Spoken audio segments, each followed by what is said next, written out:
Well, I said, boy, What's going on, guys? Welcome to the first and foremost podcast where not only give you feel, but we keep it real, baby. Let's get it. Hey, I'm your humble host, Jerome Jones. We got my boy, one and only. You already know who he is. Thank you. What's going on, people? How are we doing? Hey. We good? Yeah, we good, G. We good. All right. Hey, man, as you can tell, it's only two of us right now. The three amigos will be here in 1 second. He's a little stuck in traffic. You want to start a little early. I know you guys are waiting for us. Start a little late. I don't like to always be on color time. You know what that means? So, we want to start a little bit. Start off for him. He'll be on very soon, but we're gonna start this off, man. Let's start with the first and foremost, man. First and foremost, how you doing, baby? I'm great, brother. I'm blessed, man. How are you doing? I'm great. How you favorite? What you got for first and foremost today, man? First and foremost, unfortunately, Kobe Bryant's the late Kobe Bryant's pops passed away today. The Joe Jelly Bean Bryant, man, NBA legend, he passed away at the age of 69. Earlier today, it's unfortunate, but that's my first and foremost, man. What about you, G? Yeah, first and foremost, man, maybe I should have went first. I forgot about Jelly Bean, man. Philly legend. Raised the son of Philly. Kobe Bryant was a huge Philly, Philly Eagles fan, maybe because of his dad. So Pops is the reason why Kobe, became such a legend. Starting him off in high school, and I forgot what exact town it is, but out there in PA, and help his son. Lower Marion? Huh? Is it Lower Marion? I know it's the name of the high school. I know it's the name. Yeah. I think so. So, great guy, Philly legend, man. Rest in peace to his soul, and condolences to the family and everything like that. I know the family's still kind of recovering a little bit from Mama and the daughter leaving us. So they lost a lot. Yeah, I know. So I hope they are doing well. I hope everything's going with them. But my first and foremost is I had another first foremost, but this is another.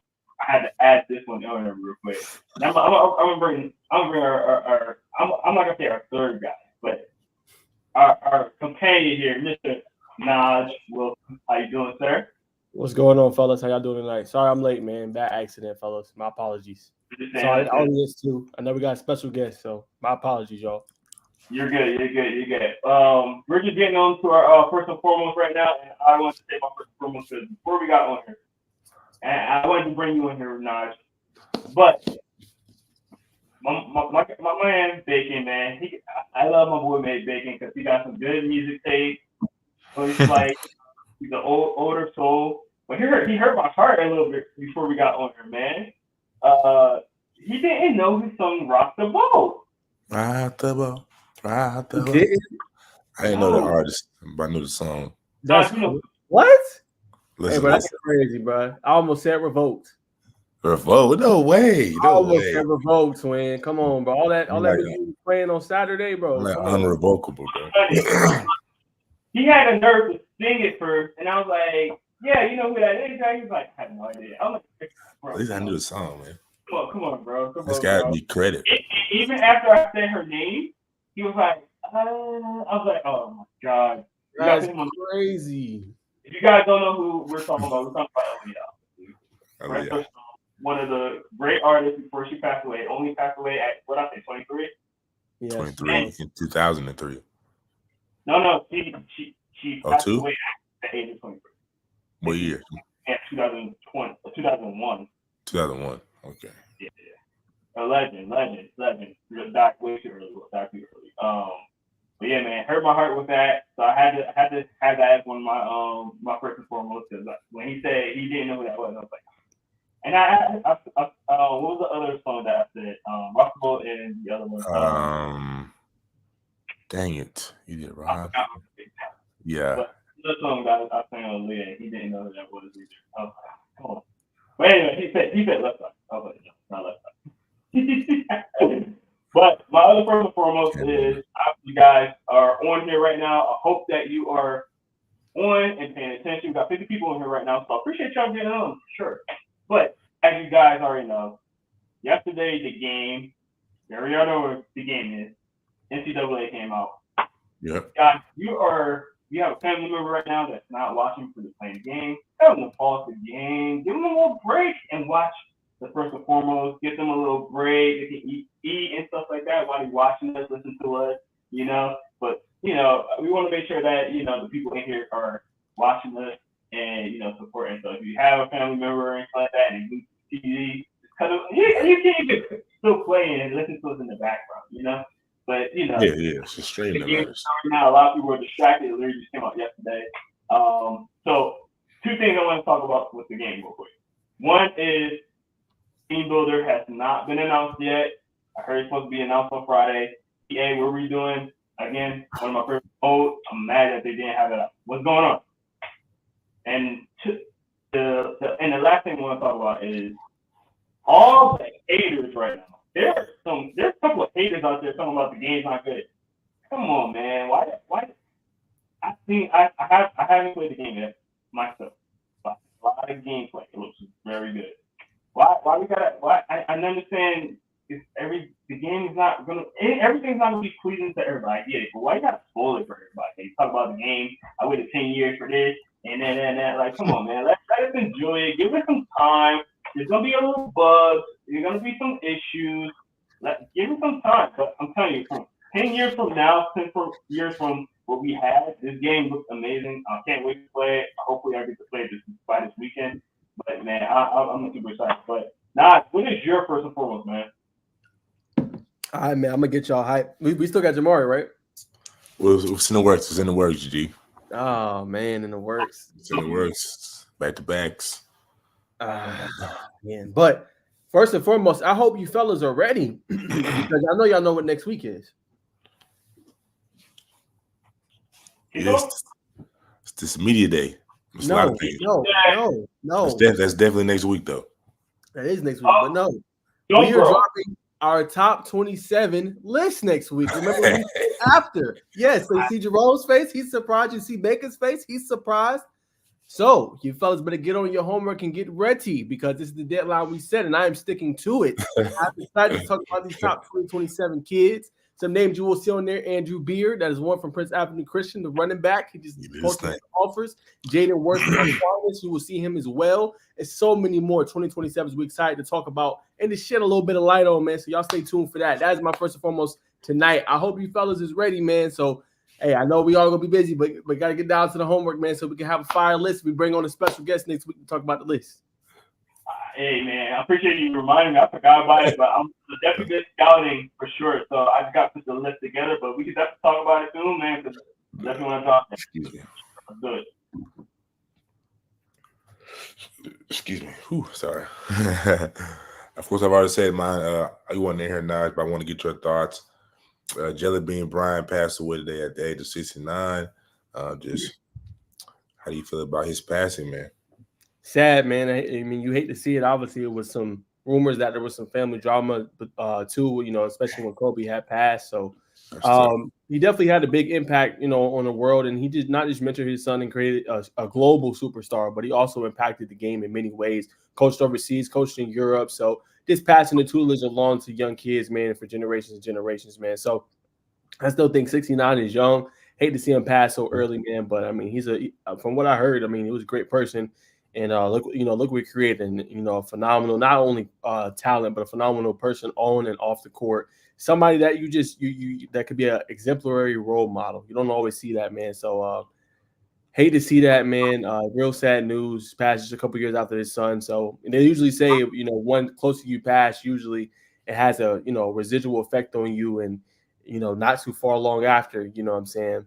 Knock on wood. Usually the next one comes. So unfortunate, but he definitely left a big mark on the game on and off the court. Facts. I think I found Jelly Bean, man. It was 2K13. I was opening up my gold packs. I got that boy Jelly Bean Brown. I think it was a silver. It might have been a gold. I said, man, who's Jelly Bean? So I like that name. So I went and did my research. Woo. And you know what I'm saying? Right there with Jelly Bean Brown in the starting lineup. And I think we went undefeated for a little stretch. So that was when I got with Jelly Bean Bryant. Shot at 2K13. For sure. Hey man, while we're on the subject, I wanna think about and give my condolences to why I'm blanking on his name. Jacoby, former Ravens returner. Kobe Jones. Yeah, Jacoby. Yeah, Jacoby Jones. There you go. Jacoby Jones, man, passed away this week as well. Passed away so early, man. I wanted to know what you guys thought about him. First thing I want to say is the Super Bowl kick return that he had, man. One of the most. I thought definitely have to have one Super Bowl kick return. He was another one. I think that was the only two. I could be wrong, but two very exciting plays in the Super Bowl. He had one of them, and very exciting guy when he was on the Ravens. I love his energy. I never seen him in person, but I can tell he had really good energy. I heard some things about him being on the and being there during OTAs before he passed away.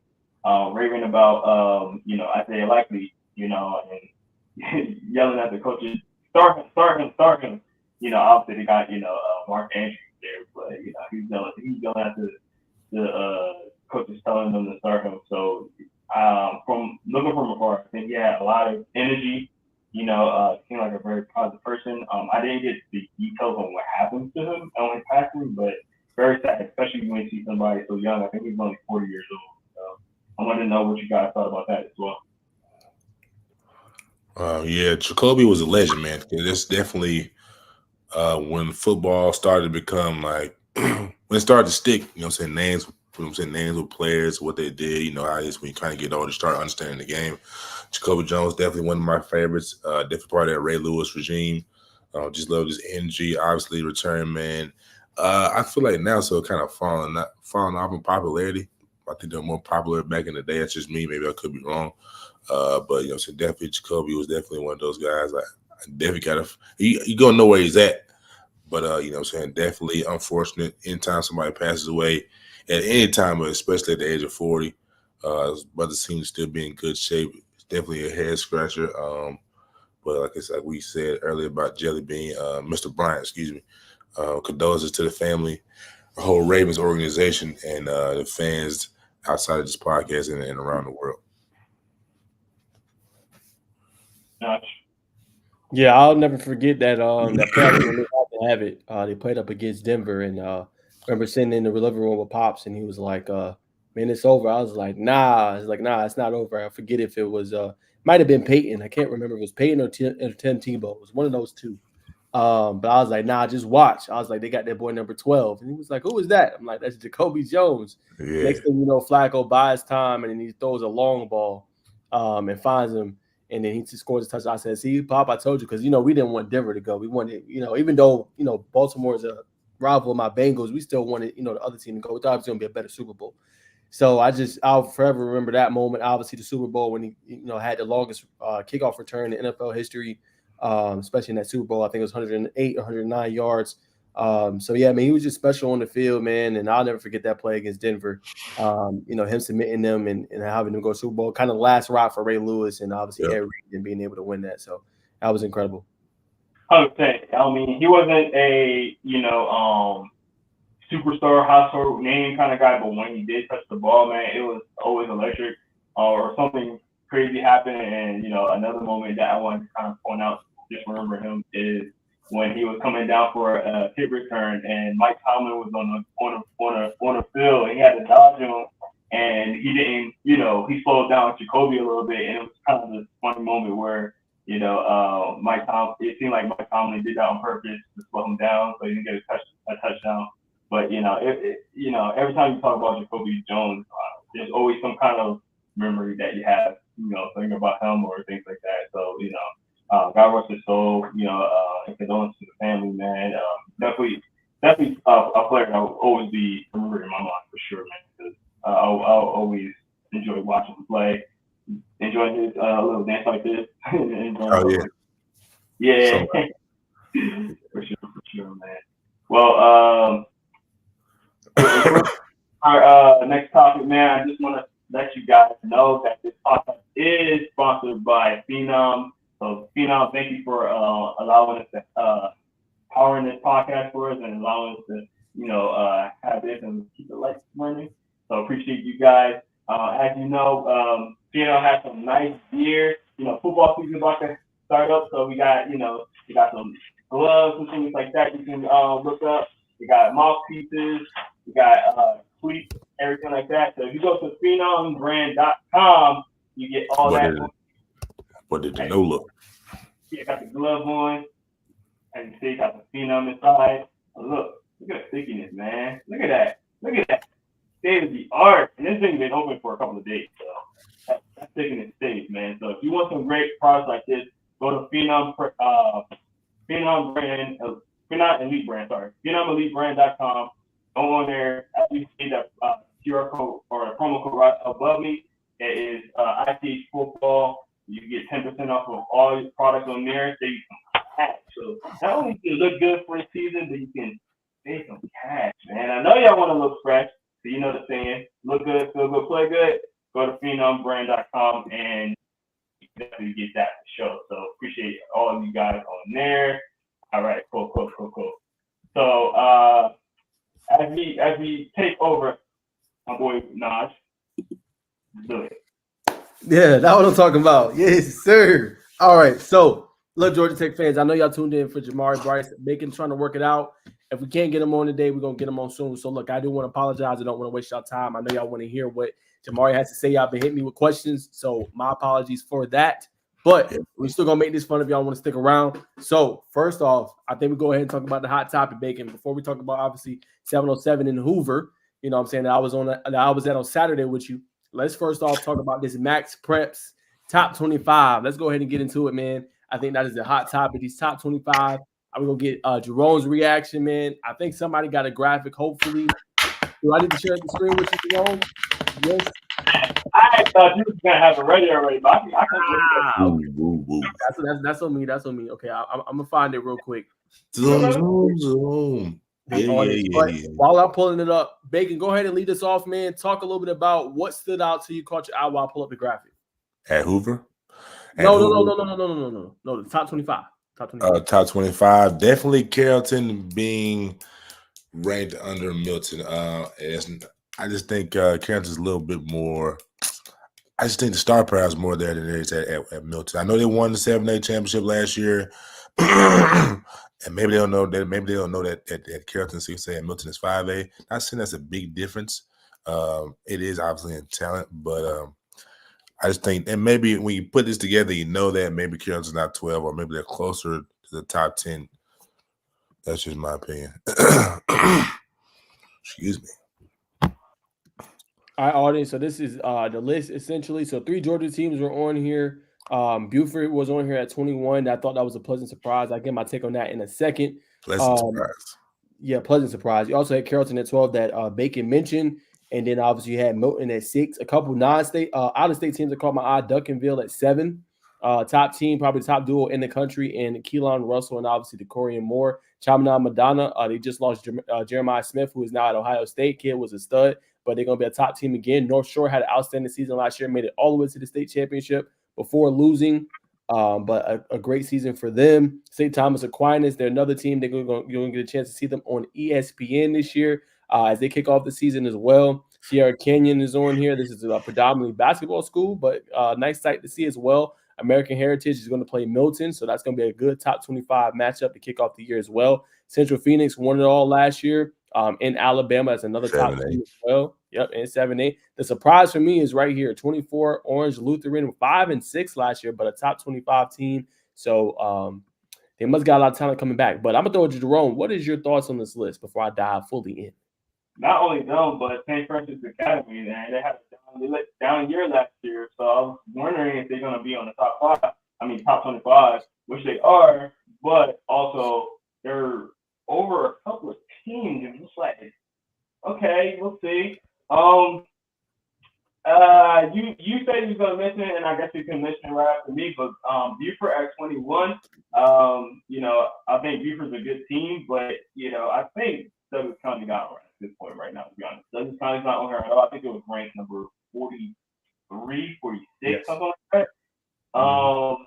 And I don't have no problem with them not having the top 25. There's a couple of Georgia teams that are ahead of them that I think Douglas County should be ahead of some of the Georgia teams. So maybe it's maybe not a national, viewing kind of thing. I don't know, but we all know it's going to be Douglas County and Carrollton at the end of the year, duking out for that number one spot in Georgia. So, and Douglas County had a great year last year. They reloaded this year. Got a lot of recruits coming in. We already talked about the whatever how you say it, of receivers they got. They got a lot of receivers. Trio. You said that trio, that plethora. Yeah, you got starting five. Backups can be started somewhere else. So they got crazy receivers over there, great coaches. DJ Darbo, their quarterback. I think he's an improved quarterback. Not to get my boy, last year and anything because he was a good quarterback too. But I think offensively they already got a lot of good pieces on defense as well that people don't actually talk about. So I think Douglas County deserves to be somewhere. It's not on the top 25. I think they should be higher than some of the Georgia teams, like a Buford. To be honest, I think they better than Buford. I think honestly Buford still riding the coattails of last year with all the talent they had, and rightfully so. But they lost a lot like this year, and I still think Buford's gonna be good. Don't get me wrong, I'm not disrespecting Buford or anything like that. They still have a lot of talent there. I just don't think they're on that top 25-ish type of team vibe. At least as a preseason top 25 to me. There you have it. So that's what stood out to them. For me, I agree. That was going to be my starting point. Buford being top 25. I don't think they're a top 25 team nationally. I do think they're a state championship contender in 6A, along with Carrollton and Douglas County and Grayson. I throw them right in that mix, but I'm going to take DC all day. I don't think DC is a top 43 team. Like you just said, they started 5. Adam Carter, Rakeith Kelly. That's in addition to the number, I think he's number 7, number 8 receiver in the country, and Devin Carter. You pair that with Aaron Gregory, who I think has been disrespected in the rankings on ESPN. He's not even a top 10 receiver on theirs. And then on top of that, you throw in James Johnson, the top athlete probably in the state, let alone maybe even the Southeast. Like, they're going to have weapons galore, man. And they can run the rock. And we didn't even talk about defensively with Jordan Carter, who's a 4-star, on some rankings 5-star. So, I mean, they got talent all over, man. They're loaded. And what's crazy is we're going to find a lot about Douglas County. Guess what? Douglas County going to play Langston Hughes. That game going to be good. They're going to play Buford. They play Buford this year. You know what I'm saying? So, I mean, there's so many good games at the beginning of the season. Like, I just can't wait. Let's get your popcorn ready. Go and throw your legs up. Sit back, relax. Get your nice drink, cold brew. Go ahead and chill. You know what I'm saying? That's how good it's going to be. So, I mean, I agree. For me, that's where I would put it. I know to Bacon's point, he's talking a little about you put Carrollton over Milton. I would not. I would put Milton over Carrollton. Just how they got it. I think when you look at it on a talent level, Carrollton to a degree might have a little bit more talent than Milton. But when you talk about coaching, we're talking about how technically sound those guys are. The Tyler Redmonds, the Dylan Lewises of the world, the Luke Nichols, the Ethan Barbers, CJ Wiley's. Like, I would take them over them. Now, I think that would have been an electric matchup if those two faced off in the playoffs. Fortunately, they won't because they're different classifications. But I would go with Milton and go on top. I think the coaching, to me, is just a little bit better. Not that this is no slight. I think Coach Joey King is a phenomenal coach. I'm not slighting Coach Joey King. I'm just saying I would go with Milton for me over them as well. And then, like I said, Duncanville, I threw that out there too on my list. Creekside, I love Coach Dixon, man, and they don't they don't shy away from any challenge. That game against Duncanville, that's going to tell them a lot about themselves, man, in that one. Definitely a tough matchup, man. But can't wait to see what they're able to do, man. It's top team in the country. Like, they're that good. So I can't wait to see what those high-end DBs for Creekside can do against Decorian Moore and the crew they got. They got a lot of good 26s as well. So, man, it's going to be a lot of fun, man. But, yeah, that was one of mine that I didn't understand why they weren't on there. And I think Langston Hughes going to surprise some people this year. That'd be my other team I think should be maybe a little bit high. I think they're going to surprise some. And I throw North Gwinnett in there too. Yeah, me and Vegas, me and Naj is high on North Gwinnett this year for sure. So you talked about this in the other podcast. What I was going to ask you boys? I was about to ask you boys something that I forgot. Oh, what's the deal with Milton being a 5A instead of a 6A? So usually Milton, so they played last year or the last few years. They play in the classification they're not supposed to, right? They really have always been a 6A type school or a 5A type school, but they always play up to kind of better themselves and go up against steep competition. So this year I think they just made the choice like, hey, we're just gonna do 5A. We were 7A. We could try to. But see, they would have to go to GHSA and ask. It's like an asking thing, basically, Jerome. You have to ask to get moved up. I think they were like, man, there's so much to do all that. We'll just stick with where we at with 5A. But usually they'll ask to move up or request to move up to play steeper competition. Interesting. Gotcha. Okay. Great reporting. I don't know. Again, I'm fairly new. I'm getting better. I'm still fairly new, Georgia. So I'm trying to learn, how the classifications work and shade and stuff like that. So interesting. Appreciate that insight, sir. Yes, sir. Of course. All right, y'all. So we'll keep rolling. That's the top 25. That is our official reaction. Am I still up or this on you? Still up. Oh, okay. It's on you. All right. So for me, y'all, we're gonna go ahead and break down that 707 that we was at. I was there on Saturday. Could not make it Friday. Bacon went up there. So we'll talk a little bit about that. But Bacon, what did you see on Friday that really caught your eye?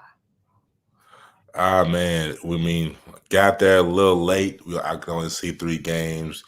Due to things, we had to have mom out Friday morning, so we got there a little late. So, but nonetheless, we did see. I saw Walton. I like the quarterback. I can't remember his name. Help me out, gentlemen. If you can remember his name, he looked good. Quarterback from Walton. Caden Gilstrap. That's the Wofford commit. Caden Gilstrap, Wofford commit. He's got a big arm. The brother can sling it. Obviously not taking any rush, so obviously he's going to look poised, but it's a great arm. I feel like he's capable. I feel like he knows the offense. Obviously, it's a 7-on-7, so we don't know how wide open how wide open the playbook was for Coach. But look for him, look like he's going to be able to handle everything for the Walton Raiders this season. The Wards look ready. They look ready. I believe both of them scored a touchdown, and I can't remember who they played against Friday, but they played against Benjamin Russell that Saturday. And I believe Christian Ward scored twice, if I'm not mistaken. So the Wards, the Gilstrap are definitely my takeaways from Friday. Who else I saw? Hoover. Why did I see Hoover? Who else did I see Friday? I did kind of glance at Hoover. Solid. I was looking at him from afar. They look decent. I was asking around, heard reports from other reporters and coaches alike. Man, Hoover, they look all right. Nothing too special. End up winning the whole thing. Just how the thing goes at 7-on-7. But yeah, Friday, like I said, limited take. I didn't get to see a lot of teams, but Walton was definitely a big takeaway for me. Got you. All right, Bacon. So day we was both there was Saturday. So let's talk a little bit about that. I give a couple of mine, and then I'll throw it off to you to kind of get your breakdown as well. So for me, I know you're going to agree, but that kid, Sedarian Morgan, I'm going to post the clip tomorrow. Hey, y'all, it's a dog, man. Like he said, humble kid from Alexander City, Alabama. Doesn't really care about the rankings, man. But he talked about it a little bit, top 20 nationally. Hey, man, I'm going to say Julio Jones-esque, like body build and everything. I don't say that often, but the kid, the catch radius, man, going up and getting the ball over two people, like he was featured. And, man, it's just like puzzling to me. Like even Benjamin Russell can get farther with like him, but he was so young last year. He was only a sophomore. But you can just tell he growing into that grown man body. Just him, like, just think about that last year. Him and then Malcolm Simmons. Or imagine just, bro, like Malcolm Simmons now and Sedarian right now. Like, yo, good luck stopping both of them. You know what I'm saying? It was like, you know, he was young last year, but like this year, you could see he took the step forward. Now, I get to see a lot of them last year, but yo, kid's a stud, bro. So, I mean, they're gonna be good there. You know, they got a lot of talented receivers, man. Pretty good quarterback. As well, man. They're a fun team to watch out. Also, Coach Burns. I don't know if he's watching or not, man, but appreciate you, man. We got to tap in with you last year, and it was a lot of fun just being there talking to you, man, and getting to know a little bit about your team, man. And like I said, we love to push out players. So if you got any of them, let us know if you watch them, man. All right. And then number 2 for me, got to get a shout out to Andrew Beard, man. We talked about on the show. That's part of first and foremost. Also with our top 27, but the kid is a stud. I mean, a simple check down. Turn on the speed, blew past the defender, and made a nice little cut inside. I mean, that will tell you just on 707 how good this kid is. Hey, bro.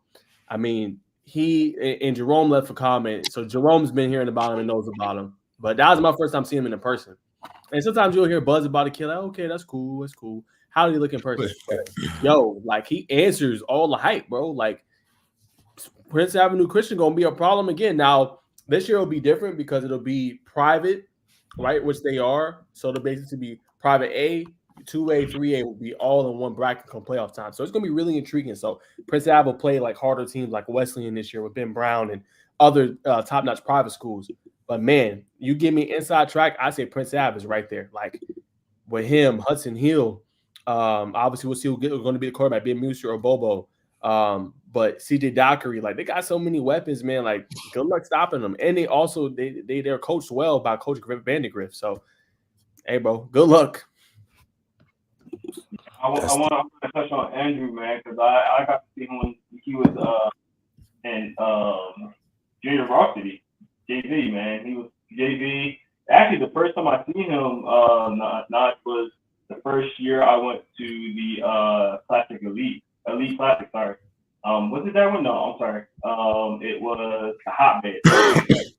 Excuse me. And he was only you know, coming into being a freshman. The year before his freshman year, came in and, you know, balled out at that camp. Then I see him at the Classic, the Elite Classic, and then again last year. So I've been seeing him for a while now, and he's a baller, man. I knew from early on. I interviewed him a while ago, and I was like, this kid, I'm not gonna act like I'm the best talent evaluator, but when I see him, I was like, dude, he's gonna be nice when he grows, when he gets older. So I'm glad that you verified that when you get down there and got to see it as well, because I know you've seen him before at the what camp was it? Sorry, I'm blanking. It was the Quirky. I think no, was it Quirky 77 or was it the Elite Classic that we know? Might have been Elite Classic. Elite Classic, yeah. I didn't really see him. You didn't see him there? I didn't get to catch him in practice. Nah. You did. I know we talked about it. The name I took your mind, but you definitely did. I talked about him. I was telling you that I needed to interview him again. Trust me. You did. Trust me. I remember because that was when Jeremy was there, right? I mean, Jeremy was there, but I personally, I don't remember like locking eyes on him. I probably, again, he was there. You probably talked about it, but I probably just like went past him. That's why. There was a lot of time there, so you know, you probably I know a lot of guys, but he was definitely one of them. Telling you, like, you definitely crossed paths with him. Trust me, you definitely talked about him. I remember talking about him for sure. So, but yeah, man, good kid. Definitely need to look out for Andrew Beard. 100%, man. What else stood out to you, Bacon? 100%. Just to update to the viewers, I have made contact with Jamauri Brice. So fingers crossed, ladies and gentlemen, we may be able to get him on. He said he got busy earlier. You know, what I'm saying, things pop up. But back to Friday, I also want to shout out Thompson's B team. They definitely stood out to me. They play at Pike Road. They was out there strapping it real tough, real tight. They had a pick, couple pass deflections. They beat Pike Road pretty handily. It was Pike Road's B team, was not the A team. They beat them pretty handily. Secondary looks good. Quarterback who's not Seaborn. It's a brother with some locks. I don't know his name, but he looks solid. Smooth throwing motion, has some balls on the target. Ball placement was superb. So definitely want to shout the young man out. And I want to shout out the end for Saturday in the Enterprise. I believe it's the Enterprise Tigers.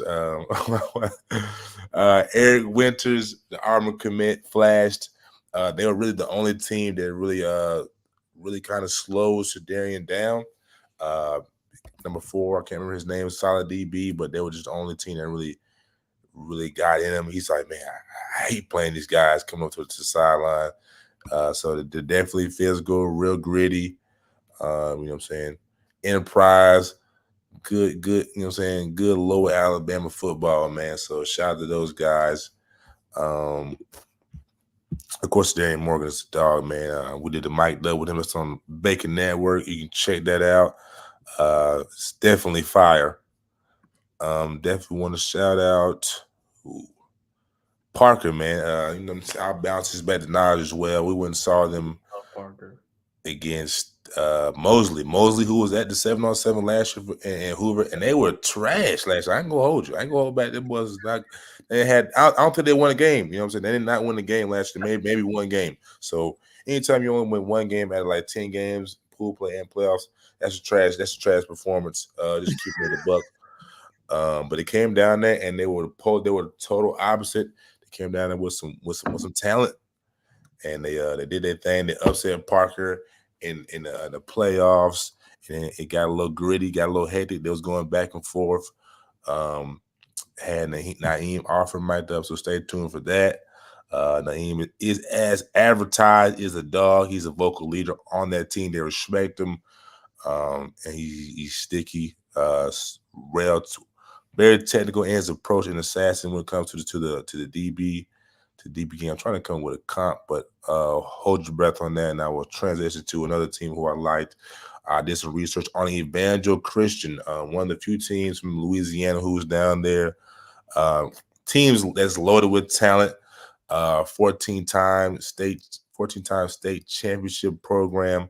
I got to talk to the head man, who's had his hands on the program, kind of built the program up, and he told me, he said, because I asked, I said, man, Coach, how do you build up a program that's got 14 championships? And he, to my dismay, they had multiple head coaches. I think it's like 8 head coaches, and over the span, he was like just sowing seeds, obviously giving credit to God. But you know what I'm saying? He didn't give me everything I needed, but I could tell by just listening to him and talking to other coaches that he's a great man, great leadership. So it definitely starts top down. So just discipline, hard work is just what he said. And to highlight a young man, a quarterback who definitely caught my eye. Let me get his name right quick, because I got to give the young man his just due. Houston. You got his first name? Peyton Houston. Yep. He's probably like 5'9", 5'10", 2027 quarterback. He's got a Miami offer with, I think, a couple others. I think LSU obviously is definitely looking at it. The young man gets up at 4 a.m. I don't know if every morning. I'm sure he has a couple of days off, but he gets up at 4 a.m. Most kids say, man, I get up at 5, coach. I get up at 6, coach. But this kid gets up at 4 a.m. He's got a good support system around him, got a good family. And the brother can sling it, big arm, mobile. He's clutch. If you go look at his huddle film, he walked off a team on a rollout, threw the ball like 45 yards on a rope over the shoulder for a touchdown. So he's got ball placement. The kid can move. Leadership qualities are there. So keep your ears and eyes open for Peyton Houston, man, because he's going to be coming across your scene soon. He's already got an NIL deal. You know what I'm saying? Whatever that means to you, you know what I'm saying? Obviously, you know what I'm saying? Get NIL, the brother can play. You know what I'm saying? You ball, you get the merch. You know what I'm saying? That's why Jerome got them gloves. We won't be getting our gloves and all that. You know what I'm saying? If you ball, you don't get a P because we keeping it P. You know, rounding out, let me go to this filmy. Oh, and like I said, Hoover won. I wanted to say that again. First time since the 7-on-7 has been going for Hoover that a team outside of Georgia has won, and being in Hoover, happy to be ironic that Hoover won, man. So shout out to Hoover for breaking the Georgia curse in Alabama. So with that being said, man, I'll go ahead and throw it back to Naj, kind of give his take on Parker. I know he might have the running back. He's got a great relationship with them. Yeah, man. Shout out to my boy Chancellor Sparks, man. My first ever mic'd up. I know some people hit me up and was like, bro, I don't know what this mic'd up had going. Look, man, look. My first mic'd up, bro. Okay. It ain't finna be like top tier, bro. I'm learning. I've never done a mic'd up before, bro. But it was enjoyable. I didn't think he talked as much as when I go back and watched it. But I tried to edit it up real good, catch the big moments, that catch at the beginning. I mean, when somebody has a reaction like that, you got to get it. I didn't fully get the catch because, like I said, I'm learning. I'm not really knowing what I'm doing. So, you know what I'm saying? I missed the catch, but now I know follow the player. Don't clip off so hard, so early. But, man, it was dope, man. He enjoyed it. His pops enjoyed it. They some real people, man. And obviously, I'm going to get my full take on the trip here in a second. But I just appreciate them. Parker got some talent. Kentrell Davis, obviously, you know about Naeem Alford. Really good running back tandem as well, along with Sparks. They're going to be a pretty good team. I wish I could go to the game, man, when they play Carrollton because I would go. That's how much I want to see them up close and personal. 100%. That game be off the charts, man, off the chain, for real. So shout out to Parker, man. I got to give a shout out to my boy Julius Lane as well. I tried to mic him up, but, you know, coach was like, nah. So always, y'all, if you're a young creator or a journalist or anything, remember about relationships, man. Like, you know, sometimes you want to do something, ask first. I asked them first before I went in and just mic'd them up. You know what I'm saying? Ask first, get the approval. They say, no, it's all good. I still got good content of Julius, him getting the pick and other things like that and creating and building that relationship. So it's not always about, you know, obviously about getting content, but also about the relationships as well, because you never know. You might need that person moves up. You just don't know. So relationships are important. But shout out my boy Julius. I think he's one of the most underrated corners. He's not the biggest guy, but he plays with a lot of heart, man. So I want to give him a shout out. And to Bacon's point, Hoover, obviously they got Clay Chalkfield's head coach who won it all last year with Jalen Mbakwe. So I'm not surprised. I think they're going to be competitive in their classification this year. When you go get a state championship winning coach that knows what he's doing, you can only go high. And they got a standout receiver in Jonah Winston, who is the brother of Jameis Winston, 4-star receiver, can absolutely ball. So I wouldn't be surprised. They should be in that conversation and should make a deep run in the postseason. But overall, man, of the trip, I'll let Bacon kind of finish this out here on this topic. But, man, it was a lot of fun. Unfortunately, you know, Jerome couldn't come with us or be there on Saturday, unfortunately. But, man, it was a fun trip. Bacon got so much dope content coming out. Like he said, Naeem Alford mic'd up. He got Peyton Houston mic'd up. He follows Sedarian Morgan. Go on the YouTube channel at Bacon Network. And check that out, man. That was a dope mic'd up, man. And that, like I said, that kid is so humble and so cool. You don't always come across kids like that, man. So he got a lot of dope content. And we also filmed, you might not notice Jerome, but smile here, fella. We filmed a dope pod down there, man. Shout out to Down South, man. He was there with us. He showed us around the city. We was in Birmingham where my family reunion was at. And he showed us around, man, gave us the barbecue, got some good food, and introduced us to all gas training when we was there. Also introduced us to speed by speed training, a dope facility, man, basketball, football. We got to meet 4-star Vodney Cleveland. He was in the building, and we filmed a special pod. We talked to the owner of Speed by Speed Training, man. Jerome, he got a big following, like 10,000 on Instagram. I think over 10,000 possibly on X. Just a real cool dude, man. We appreciate him obviously allowing us to use his facility. And we also filmed a special podcast with Down South. So that'll be coming out pretty soon here, hopefully this week, if not next week. So y'all stay tuned for that, man. One of the best experiences I've had in a while. Just good, real, authentic, genuine people, man. You can't beat things like that, man. So it was a lot of fun. 100%. I'm sad I missed it, man. But I wanna congratulate you on popping that first myself cherry. So appreciate my brother. I got to hear this, bro. I remember my first one to it. Everybody was like, "Yo, your hands will shake." I'm like, "Bro, I'm trying to listen to it and record at the same time." It's my first time, so I get it, bro. I get it. But shout out to you, bro. doing your thing. Seems like you had a good time. Super sad, super disappointed I missed it, man. I was looking forward to going. I really, really was. Like, hey, man, we're gonna have more days and more time to catch up on more things, man. So I'm already gonna put down on my calendar for next year. Sorry. I love it. Any closing thoughts on it, Bacon? I think on. Yes. So I'll give my update now. I'll give my thoughts and I'll give my update on Jamauri. Something good, fellas. But anyway, this at least for today. Tomorrow, if we can get it, maybe. But I think we were remiss not to bring up Gainesville. Saying Coach Nibble's got a deep connection to Alabama, being at Hoover, having a stretch run of dominance for an extended period of time. The DBs look very capable down there. That was one of my question marks prior to the Grayson camp, and I saw some things I like. I said, you know what I'm saying, okay, maybe decent. And then against Prince Ave, I think they had maybe 2 or 3 picks. I know one was maybe two. Let's not go OD and say 3. They had a tip pick for sure, but the DBs looked formidable. They competed QB. Looks like he can, you know what I'm saying? I was giving game manager, but you know what I'm saying, given the right opportunity, he can he's throwing strikes. He's throwing strikes, kind of got a little baseball delivery, long stride, long release point, got a big offensive line in front of him. So that's going to suit him well, along with the running game that's come behind it. So I haven't talked or seen anybody from Gainesville. It's probably going to be maybe probably a 60-40 rushing attack. Also want to add that note to Benjamin Russell. Me and Naj, we talked to Benjamin Russell's coaching staff.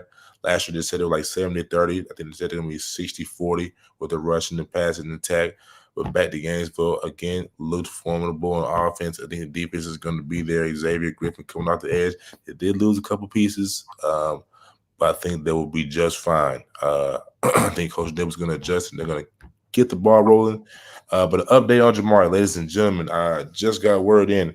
Like I said, he was a little busy earlier today, and looks like he's still busy, and wants to know if we can reschedule for tomorrow. I got a podcast tomorrow, so I won't be able to do it tomorrow unless it's earlier. Next Tuesday? I got a podcast at this time next tomorrow, so I won't be able to get on. Next Tuesday? Or should we do Tuesday, yeah, for sure. That's our list. Yeah, we can slide them in. If that's okay. If not, that's fine. I'm gonna hit them. Gotcha. But yeah, that's the update, fellas. Since we don't have them today, I want to put on. I snuck this in here before the podcast. In our little list. Yeah, I did. A new little topic I want to add on it here. You guys had your own little topics. I wanted to add something to my little survey. I know how I have the Jerome question of the day. That's not going to take away from that either. I have a question still. But I added this in here because, I think this is really cool to kind of add in here and be the hot topic of the day. Or it could be the week. The hot topic of the day. Now, this could be a topic that don't have nothing to do with just high school football, but just a topic in general. I have something today. I wanted to know if you guys have something today, but I'm going to let you guys think about it. Like, just kind of spring this on you guys. I wanted to ask, hot topic of today was, I don't know if you guys heard or if you guys know, but Jamauri McClain, the DB from, originally from Colorado, 5-star DB, transferred out of there, got to Florida as a walk-on. Now, there was rumors from a pretty credible source. It's not a, 24/7 Sports or anything like that.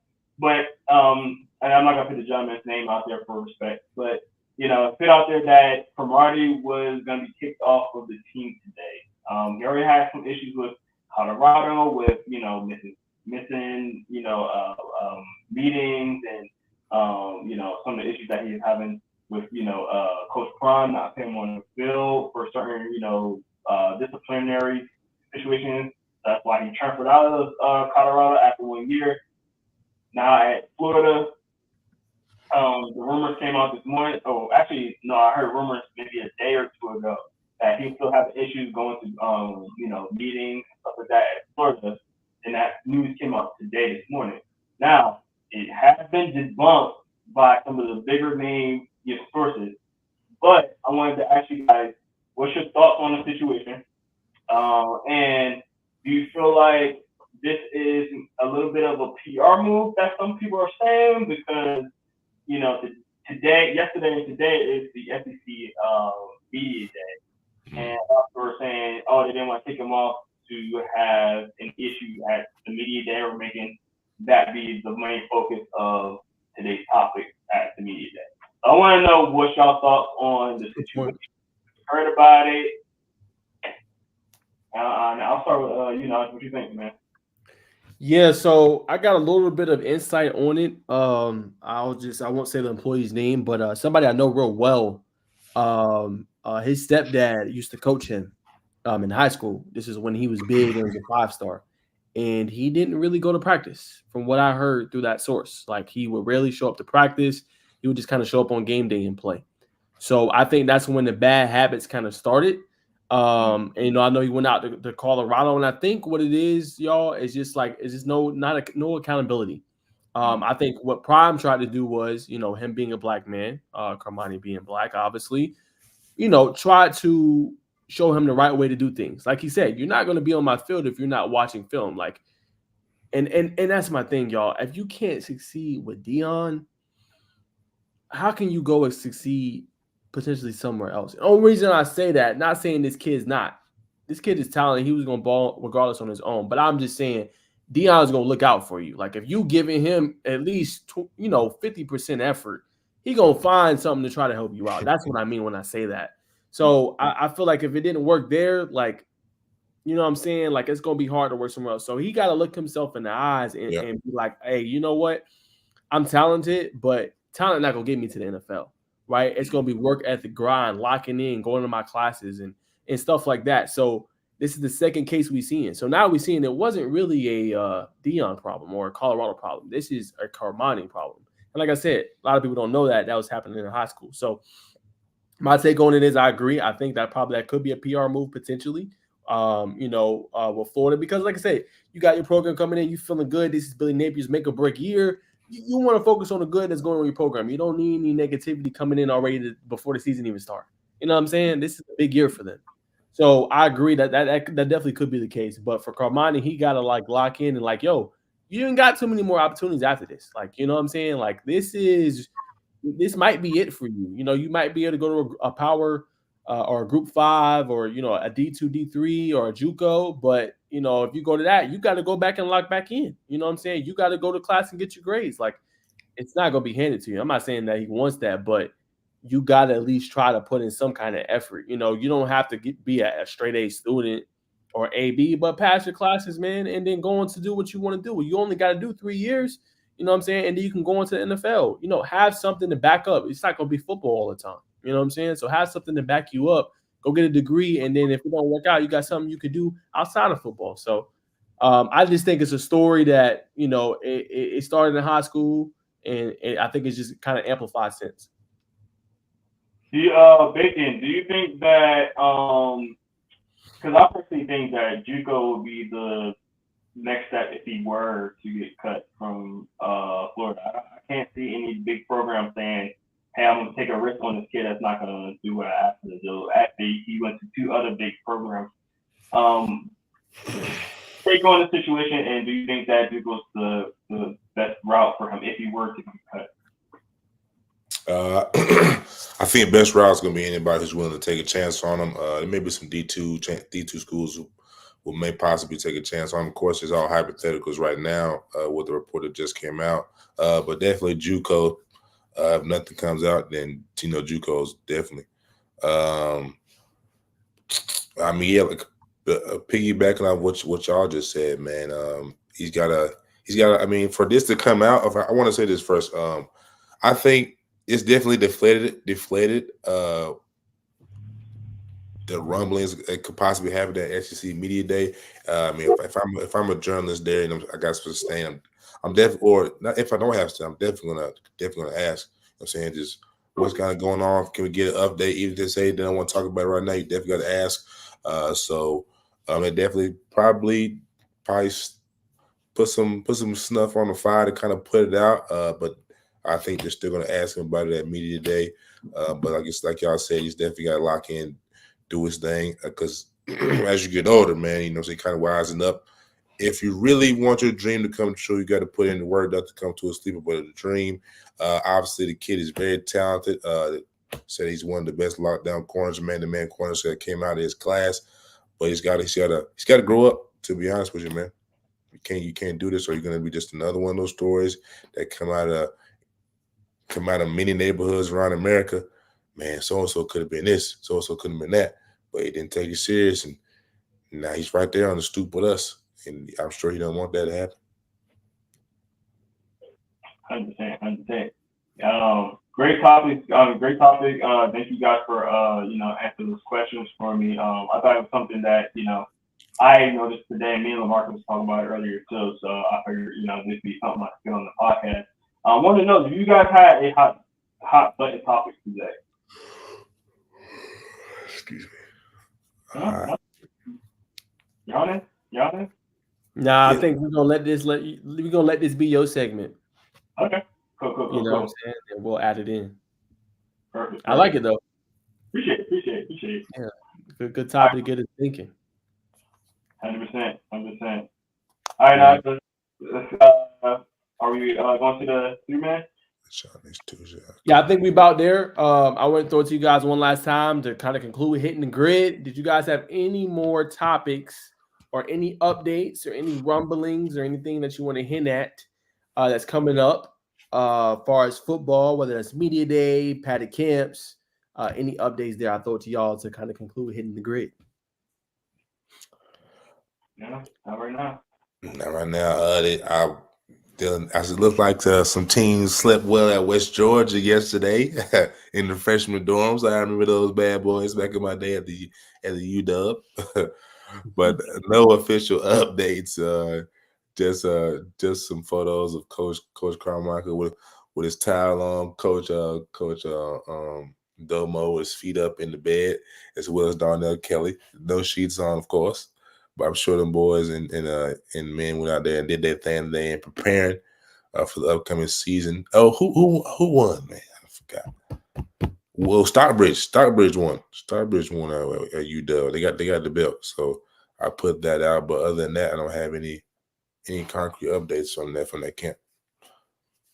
That's 100. Well, y'all, that's going to conclude. If you do have any questions, throw them in the comments below. If you got any questions for us as far as the football, we cover it all. Just make sure you hit that comment box below, man. But that's going to conclude the hitting the grid. I'm going to pass it off to Baker for the 3-man week. We're going to hit some basketball, hit some hoops. 100%. Ladies and gentlemen, you know what I'm saying? If you haven't tuned in by now, what are you doing? But this is the best sports basketball segment on the man, woman, and animal and child. So with that being said, we have uno, dos, tres. The tres amigo, 3-man weave. Tapping in right now, man. Hottest thing going. First and foremost, what we got on the legend for the basketball news? Onyeka Ogwumike surpasses Lisa Leslie as the 12th leading scorer with 6,264 points when she surpassed her. So, guys, if you didn't see it, I'm sure you watched the highlights. What's your thoughts on Miss Onyeka Ogwumike? Because she's been on a tear this year. What's your thoughts on her surpassing the legend Lisa Leslie? Awesome honor for her. Congrats to the longevity of her career. We know how phenomenal Lisa Leslie was. I remember being a kid watching her play for the Sparks and doing what she was able to do with that program. So I just think it's just a testament of how long she's been in the league, how she continues to put in work. She doesn't always get the notice that she deserves, but just one of those veteran kind of players that, you can depend on, be a leader. You're not going to have to worry about off the court. She just comes in, does her job, and just, a wily veteran that you can depend on to lead the team on the court, man. So shout out to her. That's a special, special honor, and hopefully she keeps going and keep breaking them records. 100%. What you got, Jay? Yeah, I actually haven't seen that. I've been locked in on a couple of other things behind the scenes with Inside the Hatch. So I actually didn't see that. So that's surprising to me. So that's incredible, man. This was a legend. So to surpass her, that's a big I didn't get to see it. It's a shock to me. So that's dope, man. 100%, man. Yes, sir. And the Seattle Storm, they are 8-2, trending in the right direction. They are sitting at the fourth spot in the WNBA, man. So kind of give y'all, ladies and gentlemen, who's watching and tuning in right now, update on the standings if you haven't been watching closely. The New York is still in first place, 20-4. The Connecticut Sun have regressed a little bit, still two. Let's see, what are in the last 10? They're 6-4, 6-4 in the last 10. Still solid, still playing above 500. But the team to watch right now is the Las Vegas Aces, playing at 9-1 in their last 10 games. I think we know why. Superstar. Oh my goodness, the statue. We call it the statue right now. I think a lot of people know what we're talking about right here. Averaging 20 points, 20 rebounds, if I'm not mistaken. Let's confirm that. Aja Wilson averaging 27 points and 11 rebounds. I think in the last game she had 20 rebounds. What'd you say, Nash? No, I was just repeating the name because you was looking for the name. So appreciate that, brother. Appreciate that, man. Like I said, 27 points, 11 rebounds. She's definitely turning it on. I think the Aces are kind of getting over that WNBA championship hangover. So look for them to come out all firing on all cylinders after this break. Now it is a big break. We'll get to that in just a minute. Back to the standings. Following up there, the Vegas Aces are the Seattle Storm. Then you got the Minnesota Lynx at 5-5 in the last 10 games. Phoenix Mercury again 5-5. And the Indiana Fever, man, surpassed the Chicago Sky 6-4 in the last 10. Chicago Sky rounding out the 8th spot at 5-5. Unfortunately, Miss Reese's double streak came to an end. I believe she capped it off at 14 straight double-doubles. So shout out to those ladies for getting it done. Now, of course, we got the WNBA All-Star Game coming up. The hometown, Miss Alicia Gray. She's gonna be representing the Dream, fellas. Whoop! Shout out to her, South Carolina product. Right now, she's currently averaging, I believe, like 15 points, shooting the cover off the ball 40%. 40% from the field. 40% from 3, excuse me. Now, what's going to be interesting, right? Prior to the last Olympics is going to be a big gap. I believe they won't come back into playing an organized game until August. So with the big gap, guys, how do you feel like the ladies will come back after watching their teammates? Some of their teammates play on a national scale. Obviously, the NBA, no other sports league has this being done, where they have a big gap. You know what I'm saying? Players get to go to the Olympics, then come back. It's kind of always been like that for WNBA. They be having those kind of like big gaps. They play obviously in a I won't say weird time, but usually you'll see them be like these long layoffs. Another when you compare it to like soccer is another sport just in general that has like a long layoff for Olympic play or world play and then come back later. So I think it's going to be interesting because you might see some that are tired. You might see some with kind of legs baggy a little bit. But what would they be able to give to their team? How fast would they get acclimated after playing on the world stage? I think as well. And, hopefully knock on wood, no injuries, you know what I'm saying? Because you never know, like you putting a lot on your body and you playing in a high stakes environment, then trying to come back and, put on for your team. So, it's a lot. 100%. Jay? Yeah, I'm not too familiar with women's basketball in the Olympics, honestly. So I have no real information. 100%. Well, nonetheless, we're going to take a look at the All-Star lineup that's been released. We're going to show the Twitter. We're going to show, if you didn't know, that it is divided between WNBA and the Team USA All-Star team. So it's kind of a little prep game, the best prep game these young ladies are going to have prior to doing the real thing, going for the 8th straight gold. Started with Team WNBA. We have DeWanna Bonner, legendary lethal scorer, big body. Not, you know what I'm saying? She's tall, but she's an assassin. Let that not be misunderstood. Aaliyah Boston, second year in the W. doing her thing right next to her teammate Caitlin Clark, who's shooting the cover off the ball. I believe it's the first time her and Angel Reese, that rookies, will be participating in the WNBA All-Star game. Of course, you got Miss Alicia Gray to the right, Derricka Hamby, another addition from the only addition from the Sparks, a fellow Connecticut Sun teammate Dewana Bonner, Brianna Jones.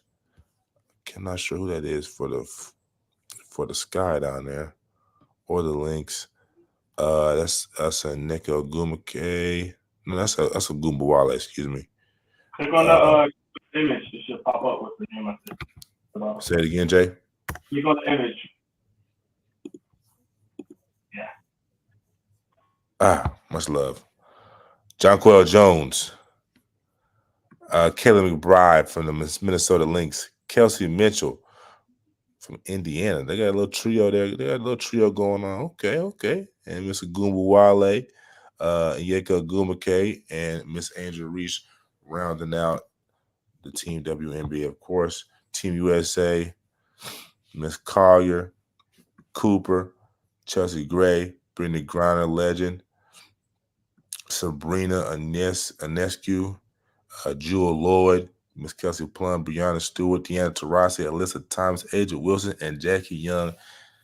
Bonafide Hall of Famers right there. So, gentlemen, you know what I'm saying? I believe the last time Team USA played Team WNBA, Team USA won. It was a close game. But now seeing the rosters, who do you think is going to win this game? And do you think it will be close? Jay, I'll start with you.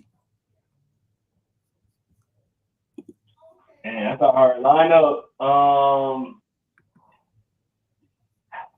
I want to go with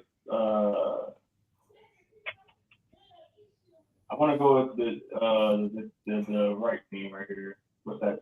What? Team USA? Yeah, Team USA. Sorry. Safe Yeah. More veterans, obviously. Big name women right there. You know, I think they're a better squad. I think that, you know, Team WNBA, you got a lot more younger people on their team. Mm-hmm. So I think that USA got it in my opinion. Now, who do you think at a team WNBA who's going to be the spark, who's going to be somebody that's going to surprise, not surprise, but I'm saying possibly make the game closer than it possibly could be? Probably Brittany. I think Brittany Griner is a good one. Plum is a really good one as well. Sabrina's been playing really well this year. So I think those three girls right there will probably be the difference makers in my opinion. But yeah, again, I don't watch WNBA as much as I should, so I don't know all of the names, but you know, from what I've heard and what I've been seeing lately, I know some of those three ladies definitely are good ballers for sure. So. Mm-hmm. And from the team to the left, who you think? You know, so obviously you know Caitlin Clark, Aaliyah Boston, Angel Reese. Which one at the team to the left do you think will be a spark, so to speak? I'm gonna say Angel Reese, man. She's been balling, you know, with the triple doubles, and obviously she lost that. She didn't lose the record, obviously, but she didn't continue on with the record. I think they was the coach was trying to, you know, keep her in the game, but obviously, you know, it didn't happen for her, so that streak wasn't there. But you know, she's an electric player, you know, young, you know, a baller, you know. One of the things I noticed about her is she's really good with passing the ball, man. Really good with passing the ball. So, you know, I think that's an underlining aspect of her that I don't think enough people talk about. She's really good at dishing the ball out. So, and knowing when to dish it out. So I think she could be a good contributor even with her early age, man. Obviously everyone's gonna say Clark, you know, being, you know, the face right now, and she has been playing really well, especially, you know, after kind of sort of a rough start. But yeah, that's my take right there. 1,000%, my friend. I couldn't agree with you more. I think Team USA is definitely gonna win this game, but Team WNBA definitely has some sparks. Not to play on words, but I'm passing over to Brother Wilkins. Who do you think will win this game? And judging from Team WNBA to the left, who do you think is a players or a player that could possibly make this game interesting and possibly allow Team WNBA to come away and steal the victory? Yeah, I'm gonna go Team USA. A little more talented, more veterans that have been playing the game for a long time. Sabrina Ionescu is a sharpshooter. We saw what she was able to do, obviously, last year in the All-Star break when she went up against Steph. So you got sharpshooter, you got a floor general in Deanna Taurasi. You got an outstanding big and actually two outstanding front court players, and obviously Brianna Stewart, and you got Asia Wilson. Both of them are problems. So I think that's going to be hard for them to stop. And you got another orchestrator of the offense in Kelsey Plum, who probably be coming off the bench, but like she's going to be tough. And then I didn't even include Brittany Griner or Collier. Those are other great players for them as well. So I think Team USA got it. I think this would be still a competitive game. But if I had to say a spark for Team WNBA, I got to go Agwambale. I might be saying it from the Dallas Wings. She's an outstanding player. She's a spark. She was the leading scorer at one point in the WNBA. I'm not sure if she still is, but just what she's able to do, that's going to be tough for them to kind of guard and defend. Then you got a sniper and obviously Caitlin Clark as well. But if the shot's not falling, she's not efficient. You got Angel Reese on the boards. She's hard to keep off their glass, so that keeps up second chance opportunity. So that's why I give them a chance in this one as well. We got her on the boards and Brianna Jones can rebound at high end levels. You feel pretty good at getting it to Clark. Boston can also rebound at a high level and get into Clark and DeWanna Bonner and things like that can kind of, create that shot creation and be able to facilitate and score. So those would be my couple that I think could have a chance and could have a big impact in this one. But I definitely would go with Team USA. Couldn't agree more, gentlemen. I think this is definitely the game for Team USA. Like I said, like a little early tune-up before they kind of hit the real thing. I'm definitely interested to see. I'm always intrigued with how Asia Wilson, how she's gonna play. What I'm saying? I think she's obviously probably my favorite player in the W right now. Alongside for the Dream. I can't believe her name is escaping my mind right now. First round draft pick a couple years ago. She's been struggling right now. She's shooting a 38 from 3, 40 from the field. But she's probably my favorite player next to Asia Wilson. But like you said, and I want to see the love and reverence that that Brittany gets, man. So obviously going through a lot when she went to Russia. Just want to see how she received by the national fans, man. She's definitely a legend in the sport, has done a lot of great things, but this is a team that can do it all, that can win big. But moving on from the W, we're going to talk about the NBA, ladies and gentlemen. So with the summer league games, Naj, we got to watch a couple. We got to watch a couple of summer league games in the hotel this past weekend. We saw the Hawks play the Spurs. We'll start with that. I think, you know what I'm saying. So you I think you watched pretty intently, man. We got to see Brice. I think two games this past weekend, maybe just one.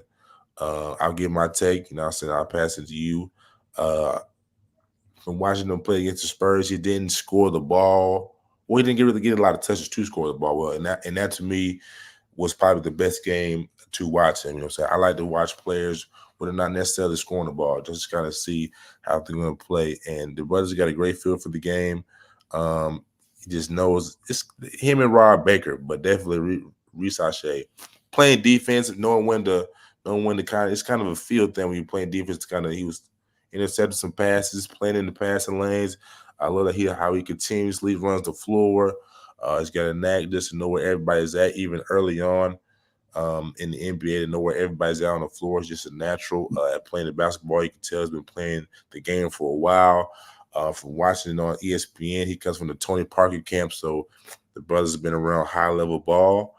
And I'm honestly excited to see him play with the big league. And I'll say this, and I'll pass it. I think keeping DeAndre Hunter on the big league squad is definitely going to pay dividends. Another elite, not going to say elite, another good solid defender on the wing is definitely going to be good, formidable as his team, as his young core gels with some of the old, not old, but some of the veterans who've been with Atlanta. But what's your take, bro? It's time to move on from DeAndre Hunter. I like him. I like him. No, it's time to move on. I'm going to be honest. It's time for Jalen Johnson to start from Duke. You know what I'm saying? You need more of a punch, bro. You need more punch. Offensively, you need an option outside of Trey. And I think that's going to obviously be Ricochet. Obviously, I like what he showed. He talked about him running the floor, showed that escape dribble pull up, showing a little bit of different things to his game. I think the only thing I would critique him, he's just going to have to hunt his shot a little bit more. You know what I'm saying? Especially when he plays with Trey. Trey going to pass the ball. But like he's going to need that other option outside of Trey that's scoring, I think, with obviously DeJounte Murray being gone. Like you're going to have to hunt that shot. But I thought he looked good. He showed what he could be on defense. If you got a big man that's bought in and can defend at a high level, you like that. You like how you can run the floor as well. You like how you can create off the bounce.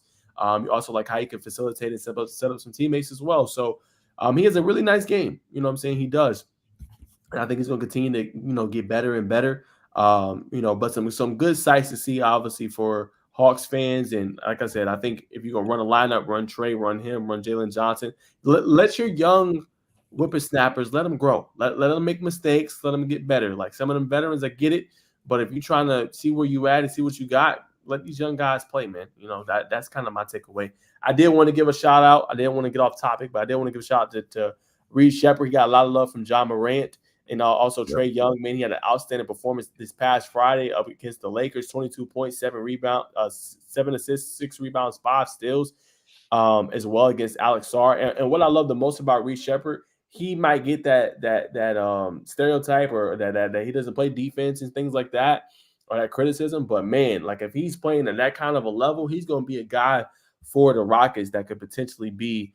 Don't be surprised in a year or two, he's in that starting role. Obviously got Dylan Brooks in there, but if you got a guy that's locking in defensively, getting steals, and then shooting at a high clip, he was the best shooter in the NCAA last year, and he's been carrying it over. Like he's been shooting very efficiently. So for him, I think that you feel pretty good if you Houston. You got another pack-a-punch scorer, maybe his rookie season that can come off the bench and give you good minutes and create shots and things like that and play make. So I definitely think that is good. I also wanted to give a shout out to Terrence Shannon Jr. He also had a great performance this past week for Minnesota Timberwolves. 25 points on 9 of 14 shooting in that win against New Orleans Pelicans. He's been outstanding so far. Scored efficiently, very explosive. Covering ground, plays defensively at a high level, competes very hard. Cody Williams is another one. Had a pretty good performance against the Dallas Mavericks on Saturday. Starting to look a lot more assertive. He came from obviously Colorado, but hit a trio of three-pointers. He's been doing his thing. And last but not least, my favorite, don't connect, man. 25 points, 9 to 18 shooting on that game Friday. Like if you a Lakers fan, I keep saying it. Like that's to me is still of the draft. Like I know a lot of the criticism is for Bronny right now and what he's doing, but people can focus on what Connect is doing and what it can mean to potentially this Laker team to be another scorer for them and somebody they can depend on even as a rookie, but he's an older rookie, he's 23 years old. You feel pretty good, man. He's been showing off, and the fact that he can shoot like that, Bacon, in addition with his athleticism and how he can slash to the rim, him playing off 80 and LeBron, bro, you got to feel good as a Lakers fan. Come on, bro. That's definitely gonna be tough. Dr. Connect is a special talent, man. He can definitely get it going like a microwave. Definitely got that microwave badge in 2K, man. So big shout out to him. We didn't talk about Alex Sarr. We talked about it in the hotel, Naj. I was on the cusp of saying, man, he kind of underachieved. I personally wanted to see a little more out of the scoring bag, man. I was one of those ones who kind of had him compared him highly to Wembanyama. I still think he has the potential to do so. Being long, can handle the ball, can shoot the ball from anywhere, can score in the post, can beat you off the dribble very long. But I sat back. I said, you know what? The brother didn't shoot well from three. He probably shot around 30% from three, which is average. But he had 4 blocks. I said, you know what? For a first game, it's not be critical. That's actually a pretty good, not a very exceptional outing for him. So Alex Sarr for the Wizards take a step in the right direction. I like what I saw and was very pleased, but wanted to get your thoughts as well, brother. Yeah, I think Reed Shepherd had a nasty poster on him. I think too, if I'm not mistaken as well. But I think Sarr's going to have a little bit of growing pains. That's why I told you I think the Hawks made a really good selection with Ricochet kind of coming in, because I think Sarr gonna have a little bit of growing pains. He's gonna have to develop a couple things to his game, I think, as well. But he's probably gonna be one of the Wizards' better players. I mean, obviously Kyle Kuzma's number one right now with Poole and everybody else, but I think it's gonna take a little time for him. Like, going through things, figuring things out, getting experience. He's so young. I think he showed some flashes, Bacon, nonetheless, but I think he's gonna have to hone in on some things, especially defense side of the ball and things like that. I mean, he'll have to tighten it up. 100%, 100%. And we from Newton, man. Help me out, bro. Come on, Stephon Castle. Stephon Even Castle. Even a hooping. I told you about him. 100%. Stephon Castle's been doing his thing. Unfortunately, a little wrist injury, sidelined. I'm just gonna miss the rest of the summer league. But the Buzz's been balling, man. You showed enough, man. Sit on the side, man. Here's a little per diem, man. Enjoy yourself. Don't go too crazy. Don't hurt your wrist, man. But you've been doing your thing. And shout out to Stephon Castle for putting on for the Peach State, man. Real deal. Killer. Moving on.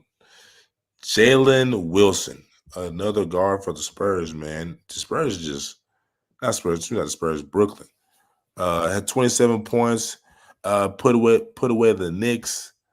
You know what I'm saying? I like the young man's game. Let me see. We can get some of his tape going here. I'll share my screen, man. Share some of the fruits of his labor virtually. All right. Bleacher Report, where you at? Am I live? I bet I'm live. Get a little more shine going. I like his movement without the basketball. You.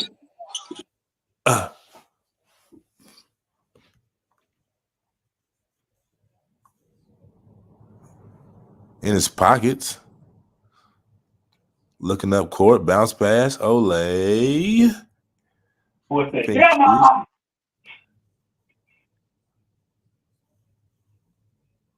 I just like the modern day forwards, man. Long wiry forwards. You know what I'm saying? They can create super bouncy, super stretchy, man. Just probably. I mean, I like the point centers too. But you know what I'm saying? The elite scoring wings are definitely a high commodity. As we see with Cooper Flag, Ace Bailey, Stokes, the bouncer. You know what I'm saying? That's another discussion for another day. But you know what I'm saying? I like the way the NBA is going, man. I just like the way, you know what I'm saying, these prospects have they're growing, man. The genes, whatever's in the food, keep eating it. If we can get some of the toxins out, that'd be cool. But nonetheless, I like the product that's on the hardwood. Bang. I mean, you know what I'm saying? Confident.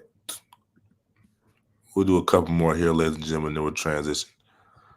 Got some news about Kyrie Irving. Look like he'll be missing some time. Looks like he loves the corner three there, but yeah.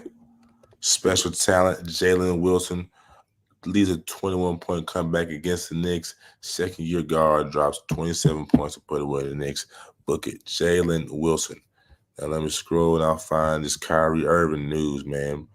So news, Kyrie Irving has broken his hand. Math star underwent procedure on his injury while training. So that's unfortunate. Looks like Kyrie will miss some time. Not sure how long he'll be out.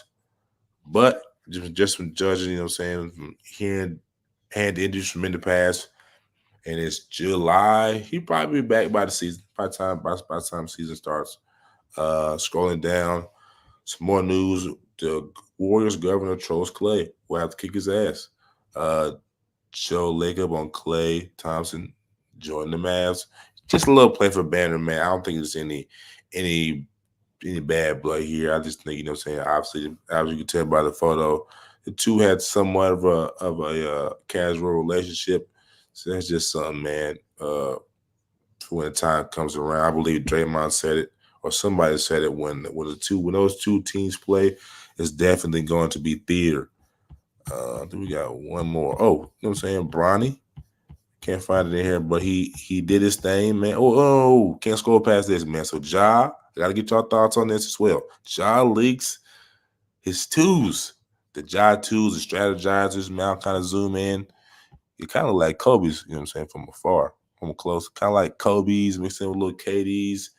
The first like the retro KDs. So, gentlemen, what's your critique on the shoes? Do you like the Jai 2s? Y'all like the Strategizers? Are these heat on feet? Yeah, all right. They're all right. You ain't gonna lace them up, man? Nah. I wanna share my skill because I want to show you exactly what it reminds me of. This dude. Like, From Star Wars, I watched this movie as a young lad. Nonetheless, but these shoes will definitely be flying off the shelves. 100%. I'm not a fan. Not messing with them. Nah. 100%. And in news, Europe news, Pat Bev will be playing in Europe. He's going to go to not Team Israel, but he's going to be taking his talents to Israel. I didn't expect to see this news. I know we had some news. We had some. Oh, appreciate that, Jay. I didn't know I was back up. He had some news coming about. He made a comment to a reporter in the locker room during the season that she's not watching this podcast. She couldn't ask him a question. I'm not sure if this led to his departure and him going overseas. But definitely was not expecting this. I'm sure anywhere Pat Bev was going to go, he's going to be a dog. I'm sure he's going to get more money. I don't know. I don't know what the overseas market is like. But definitely a dog. He's going to be a fan favorite. Everybody loves Pat Bev, despite what you think about his comments. But gentlemen, what do you think about Pat Bev's departure to go to Europe? His NBA playing career is over. You think because of that comment? No, I just think it's a wrap. Like, if you're going overseas to Europe, the likelihood of you coming back and playing in the NBA is slim to none. So, NBA career is likely over. That comment might have played a factor. He's going to be suspended regardless. You know what I'm saying? But, I think that's probably a wrap. Offer he couldn't refuse. I didn't see that. What you got, Jay? How old is he now, bro? He's Let's look it up. I'll look it up. Yeah, I think, like Nas said, it's over, especially if he goes over there. I don't think he got that many years left. I think he's like 30 something. I ain't take forever to look it up. Patrick Beverly is 36 years of age. 36. Shot 41% from the field last year. Pat Beverly is still an elite defender. I'm sure there's some team. I'm sure to say that he can come back. There's definitely some teams that are still offering him a contract. But if you got a team calling that's going to give you bukus of money, then why not? I'm not sure how long he'll be over there. But to say that his career is over in the NBA, that's pie. It's tough. That's tough, G. It's over. I'm going to put it out there for you. It's over.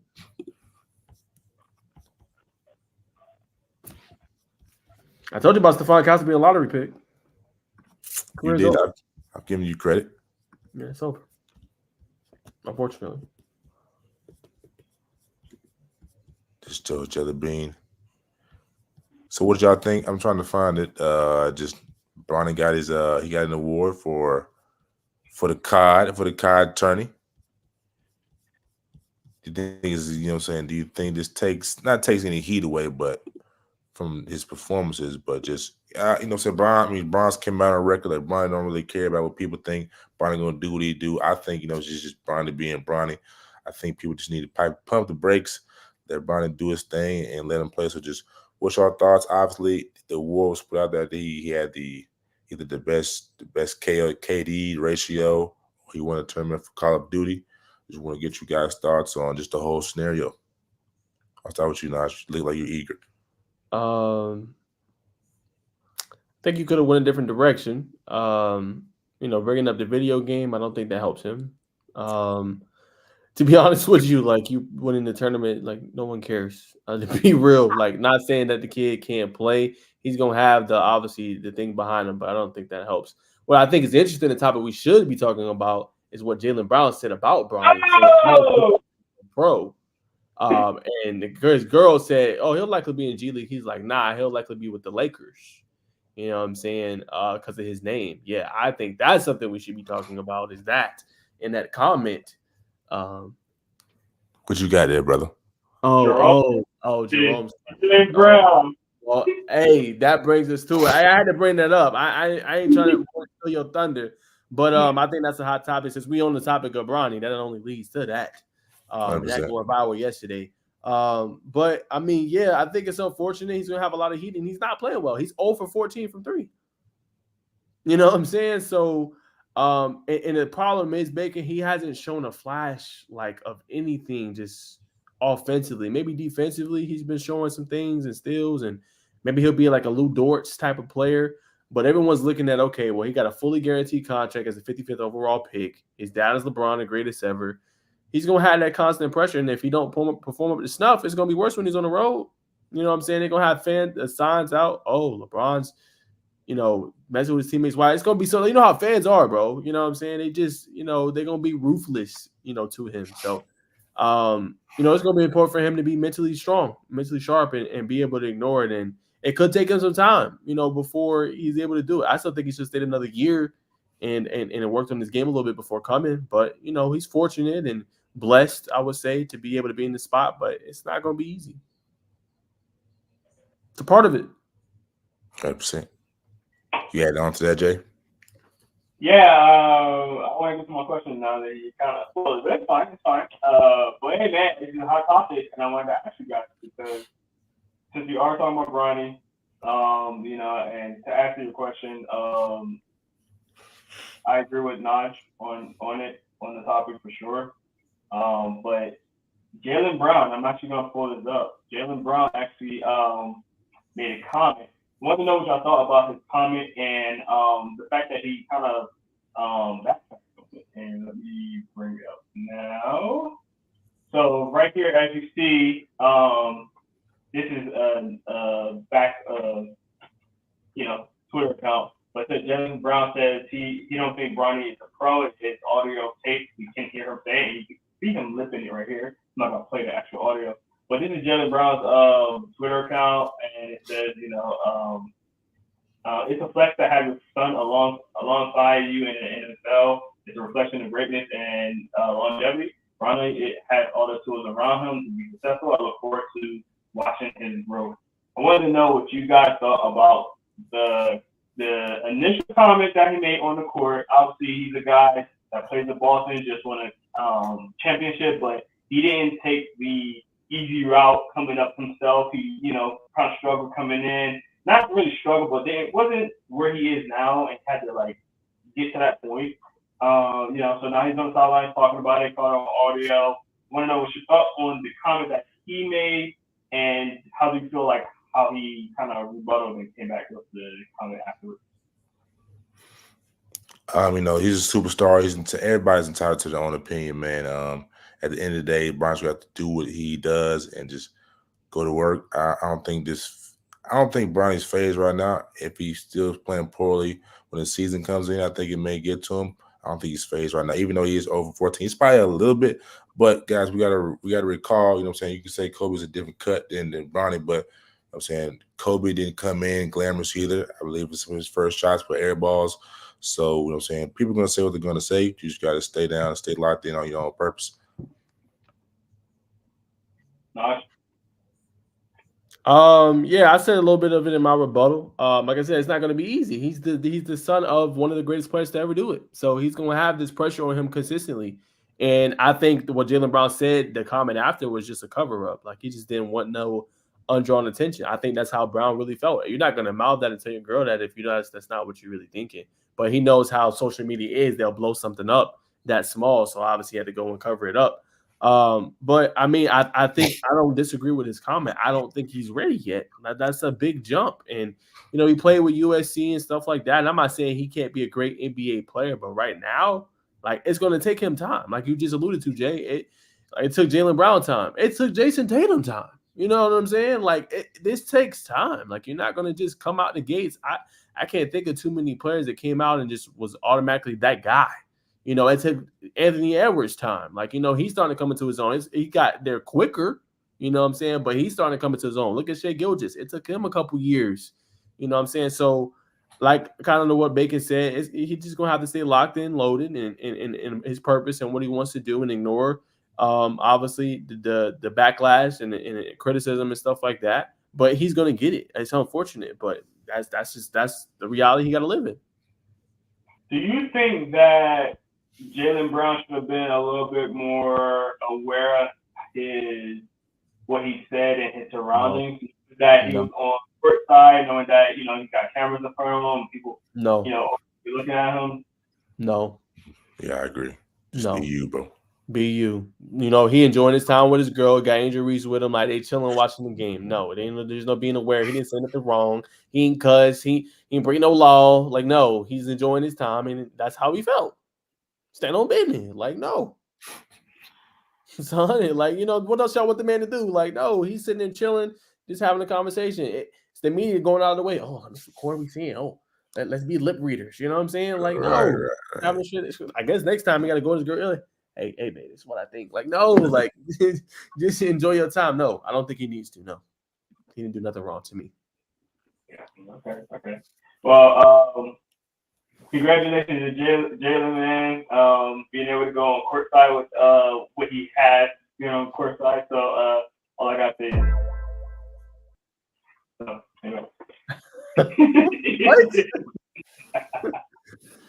This dude here, bro. That's my question of the day, man. Who's gonna close us out? You close up? Now we still got a couple more topics on the NBA, man. We got Anthony Edwards. Should he be in the starting lineup? And last night he was in the starting lineup, did his thing, man. So obviously he should be in the lineup. He should start. He had his comment about, like, I'm the guy. I should be the guy. No matter what y'all think, I should be the first option. He did his thing last night. So, guys, do you think they're gonna keep him in the lineup? I feel like they should. Yeah, they definitely should. Will Anthony Edwards be the starter to drink in the Olympics pool play? I mean, I think he should. He gives them a nice punch. Obviously, got one of the greatest shooters all time with Steph Curry, and obviously one of the greatest all time in LeBron. But just another scoring piece. Not saying Devin Booker can't be that, but somebody you can rely on. Like, Ant can go get a punch on. You know what I'm saying? Ant is improving that 3-point shot. Like, he's becoming one of them lethal scorers in the league. Like, you're gonna be hard to stop. You're gonna have to double him, and then you double him in Olympic pay with Steph and LeBron and AD rolling and B. Good luck. You know what I'm saying? So, I thought for overall that performance against Australia was pretty good. It was leaning by double digits. They let them make it closer than what it should have been. So they got to get them turnovers and things figured out. But that was obviously that topic actually changed. You know what I'm saying? Because going in he wasn't starting, and then they put him in starting lineup. But they know, like, you got to play your best players, man. Ant's one of the best players on the planet right now. 100%, 1000%. What you got, Jay? Yeah, I do agree. Anthony is rising star, and for him to be not in the starting rotation, I think he should be in there, man. You said rising? He's rising. He's rising. I think he's still rising. I don't know if everybody necessarily agrees like he's the face of the league yet. He's one of the faces. Wait, hold on. So wait. You got to be face of the league to be a star? No. He is a star, but like, he's a rising star as far as like he's still rising. Like, he's still ascending. Oh, okay, I got you. I had to get the definition. That's all. You good? I know that's the boy. Yes. Right? I'm not trying to disrespect. Like, star. Like, you said, rising superstar. Okay, I would have been like, all right, cool. No disrespect to you. I know that's your boy. Hey, man. Yeah, I still think he's one of those guys that's like is really ascending. He's one of the more ascending players right now. Had a really good playoff run, really great run actually. So for him to not be in the starter lineup, I know it's hard with the players that they got in front of him, but I think that he definitely should be one of. I mean, like you said, they got Steph, they got LeBron, but get him in there, man. I say do it. Yeah, I agree. Quick question for you guys before we transition to the last final thoughts of the 3-man weave. We saw the last redeemed team they had more roles. You know what I'm saying? Melo came off the bench and he lit it up from three. Kobe was gonna, you know what I'm saying, kind of be an energizer to the team, playing defense, hustling, keeping everybody accountable. You know what I'm saying? They had Bron, you know what I'm saying, different guys. But this year's team, super team, we'll call it, outside of LeBron, you know what I'm saying, who do you think is gonna be just that guy that comes in? Obviously, Ant's gonna be the guy that comes in and provides energy, adds offense, but outside of him, what kind of roles do you see certain players in? I don't think it'll be a role with this team. Just gonna I be Joe. hate to say, I think you're going to see a team that's going to formulate together and just going to play their best ball. I think the coach is going to put the best players on the court, and I don't think there'll be a defined role or anything like that. I think this is the kind of team you got too many players, you got too many stars. Like before, like you said, there was more defined roles with the Redeem team and with Kobe and all them. I think you got a star coming off the bench on each one: Tyrese Halliburton, Anthony Davis, Devin Booker. Bam, like in their own way. And, obviously everybody got their own definition of a star, but I mean, like defensive stars, offensive stars, like all these guys can fill it up whenever. So when you have that prowess, I mean, it's probably better not to, define and slay a role for them. Like just, hey, you come in, like, okay, we're going to need you to play defense. Drew Holiday, okay. And you're going to have to play both ends. Like, you know what I'm saying? I think you'll have some things like that, but I don't think it'll be a defined role. You just so much talent. You just let these guys go out there, cook. If they ain't got it, then they pass it up. You probably design plays and stuff, of course, but define roles, I don't see it. So before I go to Jay, you don't think that as the pool play unwinds, the confrontation or the pushback, not the pushback, but the roadblocks that they come through, they're gonna go through along the pool play. You don't think any roles would be defined like, okay, Steph's gonna be this, he's gonna be our shooter, not just our shooter, but like Bam's gonna be, our defender or whatever. Nothing's gonna be. It's just gonna be, all right, rinse and repeat. If he can't do it, we're gonna slide him in, and we're just gonna be everybody our talent. I think you have certain people with defined roles. I think some people just gonna be, kind of, you the talent. You're gonna let it show. Like probably Bam will be defensive anchor. AD, hey, we need you to hit the glass, right? We need you to, be offensive rebounder, right? Finish around the paint and the rim. Steph play off the ball, shoot. You know what I'm saying? Ant score, Devin Booker score, LeBron score, probably things like that. But I don't think like super defined now. 100%. Who's the coach? Steve Kerr. Yeah, I agree with Nas. I think it will be, if they do this have defined roles, it's gonna be an game to game situation kind of thing. I don't think they're gonna be like Nas said, it's not gonna be like, hey, if you go out there and do this, you go out here and do it, you go there and do this. I think it's gonna be like, all right, the game progression and it starts getting a little tight and like, all right, I need you to be my shooter on this. Hey, Bam, defender. Hey, Ant, I need you to jam on somebody. I need you to bring some energy. LeBron, you LeBron. I think it's gonna be situations where, as the game kind of progress, especially if it starts being close games, that's when he's gonna start to having defined roles. Like, hey, bring this guy in because I need you to defend this guy because we haven't been doing it. Or we need to start getting more 3-point shooters. So Steph is gonna play a little bit more minutes. I think it's gonna be a little bit more like that. Because all these guys are talented, very talented guys. That's why they're in this position that they are. You know what I mean? And where you have so much talent, you can't really define rules. You have to allow them to do their thing. And then if you need to adjust as things go, I think you do it like that. Well, I'm not necessarily saying that Steve or whoever needs to define roles. I think that over time, as they play certain games, because this is the first time they've ever played together, that they're gonna, all right, this guy's gonna do this, this guy's gonna do this. I think it's just how the game's gonna go from a basketball standpoint. But moving on, I'm gonna wrap up. Nas may or may not have anything to say for Peach Jam. I'm just gonna give some quick updates for what's going on in North Augusta, ladies and gentlemen. Monday standouts, obviously Caleb Wilson, he and the Knight Riders, the Boozer twins, have a very good chance. I believe if the Knight Riders win this, it'll be back to back. No, be back to back for the Peach Jam championships. Brandon McCoy, I'm not sure how to say this young man's, Tunde, Kareem Stagg, Ryan Cotty, Dante Allen, Christian Jeffrey, Cortland Muldrew, Caden House, super dog, and Donovan Davis. Another name to look out for is, let's see, the AZ Unity E15 just getting started. They've been making some noise. You can find all this news on Nike EYBL Instagram page. It's definitely going to be a movie. We'll be in town this Friday, heading into this Sunday. Another young man who's definitely stood out to me. Saturday standouts. He plays for Team Brad Bill. This young man right there, he's got some serious games. Seen his film. Definitely interested in seeing him play.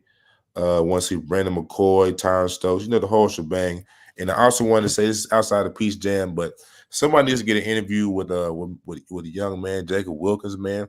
I think he's probably been the only player to play on both EYBL and 3SSB.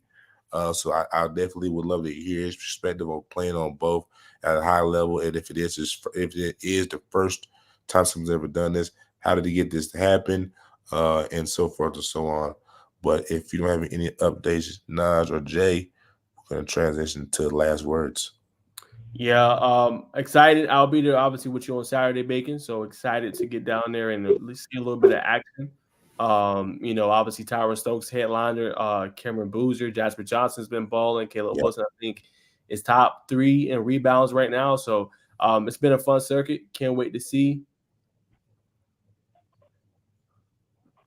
Yeah. That's cool. But yeah, man. So I'm excited for that. That's gonna be a lot of fun. And can't wait to be there with my brother. He's gonna be working the event. I'll be there trying to get some inside scoop. I think Nigel James, committed today. I gotta go back and look and see where he did. I didn't hear anything from my editor, so he might have didn't choose Yellow Jackets, but I'll look up that in a second. But it's gonna be some talent there. Try to get some intel on, and then obviously, we'll talk about where we'll be at this week, in a second. I don't want to get out of the way, but I'm excited to see some of this top talent and kind of the last weekend, obviously, of kind of the AU circuit when it comes to the Peach Jam and the EYBL and things like that. I'm saying, Jay, you got something? No. You said nah? Mm-hmm. Yeah. All right. 100%. So where will we be at this weekend? We'll be at North Augusta. You know what I'm saying? Hopefully we can get a couple peaches ourselves because in the videos it looks scrumptious. But like I said, we'll be there. Sir Van, top talent, man. We'll try to give y'all updates. It's gonna be our first year. Speaking for myself, just gonna try to take it all in. I'm gonna be working the cam. So if you watch the live on EYBL.com, I'll be one of those hands, those steady hands, guiding you and feeding that live stream too. And during some breaks of some time, I'll be trying to provide updates on my phone. We'll see how that goes. Getting a couple of interviews at the end of championships, so we'll bring that exclusive content to you while we got that football content from Hoover. So that's where I'll be at. Yeah, for me, I'll go and let Jay conclude. I'll be there with you on Saturday, Bacon, all the way up until the end of the weekend. That's gonna be a lot of fun. And then Monday is ACC Media Days, man. So we were moving up in the world. If you guys didn't know, SEC Media Days is all this week.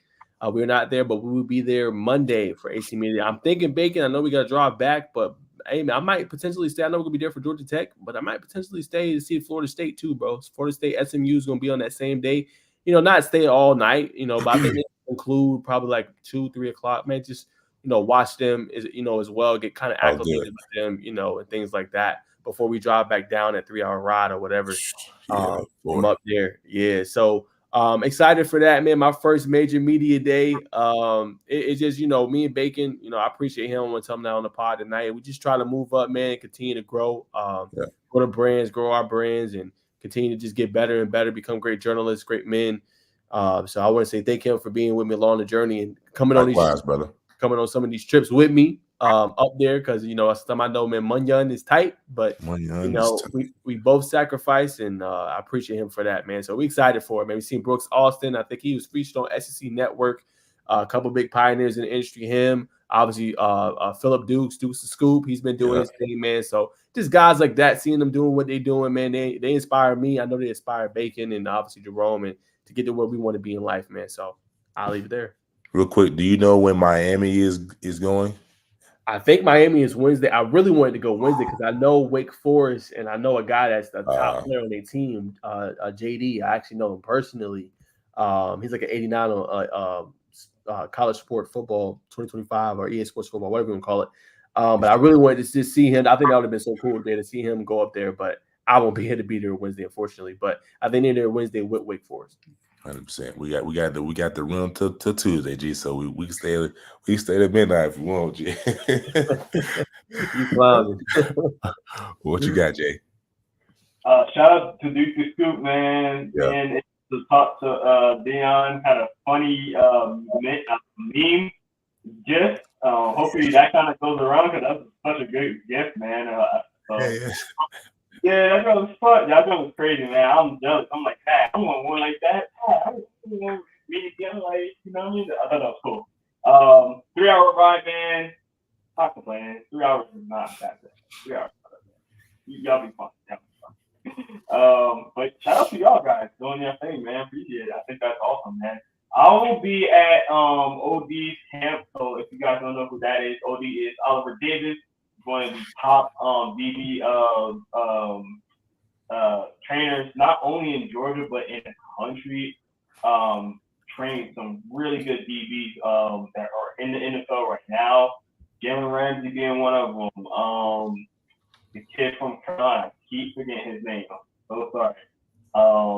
Guys like Andre Cisco from the Jags, AJ Terrell, obviously from the Falcons. He trained, Ivion. He trained Caleb Downs. He trained all these players, He trained a lot of good, DBs that are in, college football right now. There are some currently in high school still, some, now in the NFL. So, he's a good friend of ours. This is his 3rd annual camp. If you guys are not registered now, if you want to get some good DB wide receiver work, make sure you go out there. Oliver Davis has his camp this weekend, so go to his page. I think it's I am Oliver Davis or I am OD, something like that, on his Instagram. Go hit him up. Go see him. You got all the camp description on there, so if you can sign up real quick, please do that as soon as possible because you won't get this kind of talent there. And there's going to be NFL guys there. AJ Terrell's there every year. A whole bunch of other guys. Last year, Emmanuel Ford was there. Forshawn Pate was there. Martin Emerson from the Browns was there. A whole bunch of guys. Andre Cisco was there. So I'll be out there to support him. If you're a young DB or just want to get some good work, I highly suggest going to his camp. Or if you can't go to his camp this weekend, definitely go train with him. He's got a lot of high quality DBs that he trained over the years. So I'll be with him this weekend. It's gonna be a fun and exciting time for me. So especially that I missed Hoover this weekend. So shout out to OD, man. Bacon, you want to share something on the screen? Yes, sir, man. Just gonna tell the people about this Nigel James news. Per Greenlight Media, man, he's been on it, updating us and keeping us informed on Twitter. Nigel James has committed to Marquette, man. So definitely want to put that out there. Great young man, great ball player, great point guard, even better young man. So shout out to him, committing to his next 2 to 3 years at Marquette, man. It's definitely special. Plays with Team Expressions. Not sure, haven't been keeping up how they've been doing at the Peach, but they're one of the top teams in the regular season pool play at the stops in different cities. So I'm sure they're doing their thing at the Jam. Back to you, Jay. 100%. Let's get to our words of wisdom this weekend. Bacon, let's start with you, man. What's your words of weekend? Words of wisdom. Words of wisdom. On the spot today, be thankful for what you got. Be thankful for what you don't have. Everything that you don't have is preparing you. It's preparing you for everything going forward, man. Take everything with a grain of salt. And when you have sugar in your life, definitely take it. But just continue to keep pushing. take everything in, good or bad, like I said, and use it as fuel. It was a quote I saw earlier today that hate is free energy to fuel greatness. So just take it all in, good or bad, and keep pushing forward, man. And always give thanks to God, because without God, none of us are where we're at, man. But just be thankful and for the good and bad. Yeah, I'll go next. I'll let Naj go last. I think there's a such thing as, positive jealousy. And I'm gonna kind of go in here. So there's a difference between a positive jealousy and hate. And for instance, these guys been at Hoover this weekend, and I was been so jealous that they went over there at Hoover, man. But it's not a hate. I don't hate the fact that they went and I didn't. It's a positive jealousy, and I think you could take a positive jealousy and run with it. So now I'm gonna be on my P's and Q's to make sure I go there next year for sure. So I think there is a such thing of a positive jealousy. I think that you can't take a jealous type of situation where you're feeling a little jealous about something, but that's not time to use that positive jealousy and turn it to a negative jealousy or a hate. You know what I'm saying? Like, use that jealousy and be like, all right, time for me to lock in. I need to do something about what just happened, or me not being able to do this, or this person having something, or this person being able to, do something that I wasn't able to, or you wasn't able to, things like that. I think there is a such thing of positive jealousy. The fact that you guys went to that camp, man, like, it looked like a good camp, man. Y'all talking about it, I'm just here like, I wish I went. But I'm gonna use that. I'm gonna view that. I'm gonna make sure, I go next year. I'm gonna make sure, I get more content that coming out. So, I think there is a such thing of a positive jealousy. I'll never be hateful jealousy of you boys. I'm super proud of you guys from when we first saw, and now you guys are doing some crazy stuff, man. I just wish I was there with you guys. But hey, man, We'd love to have you, man. Yeah, man, I know, but life be lifing, But again, there is some things of positive jealousy, so I want to put that out there. Like, hey, you could be. It's okay to be a little jealous of people or jealous of a situation, but don't use that as a hate, where you're jealous and you're like, man, these suckers, their content was trash, man. Like, no, they had great content, man. They look like they had fun. I'm happy for them. I'm proud of them. But I know what's out there. So, positive jealousy is a thing. I know y'all kind of like, where you going with this? No, pretty good, bro. For sure. What you got, Nash? 100%, man. Yeah. So obviously, I said on the special edition pod is gonna be coming out here soon, man. But the best 7-on-7 tournament that nobody knows about, I keep telling y'all, I sit on that. It's the best one in the country, in my humble opinion. Hoover 7-on-7, Go Hustle Up national tournament, man. One of the best ones. Great job they put on every single year. Great place to just make connections with people and things like that. Plus, I was able to drive from Birmingham on Saturday to go attend it. So shout out to that, man, after my family reunion was over, man. So that was a lot of fun. But yeah, man, my words of wisdom, kind of similar to Jay's a little bit. What I would say is find like-minded people. You know what I'm saying? When you're trying to do something, sometimes you'll go in careers and things like that. And you'll go solo dolo. What I've been learning is some stuff you gotta delegate. And I have great brothers like Bacon. Like, I know he's gonna help me edit this podcast that we did, this special edition, allow me to post it on my YouTube channel and things like that. We partner together on some different stuff all the time, and collaboration is very important. Helps you grow not only in your brand, but also as a person. Learning from him, he teaches me insights all the time. I'll give you guys a quick tidbit. I was teaching him something this weekend about having that journalistic perspective. Example was going up to Benjamin Russell. We had the connection last year, just real quick, and tell Jay this too. We had the connection last year. Like, he had a great tidbit, great little clip. Bacon had, man, it might have 15, 20 seconds, but the coach was just dancing. The coach was just like, you know what I'm saying? Coach was just going like that. You know what I'm saying? Like that to the song. We was playing like a young boy song. And I just really remember, I was like, yo, this coach from last year. He was like, for real now? I was like, yeah. I was like, well, let's go talk to him. And next thing you know, we went and talked to him on Saturday. Boom. Built a connection with him. he tells us about all the program in school. He's like, yo, this is the number one receiver in the state of Alabama. Next thing you know, we get him mic'd up. You know what I'm saying? And Bacon follows him for 3 straight games.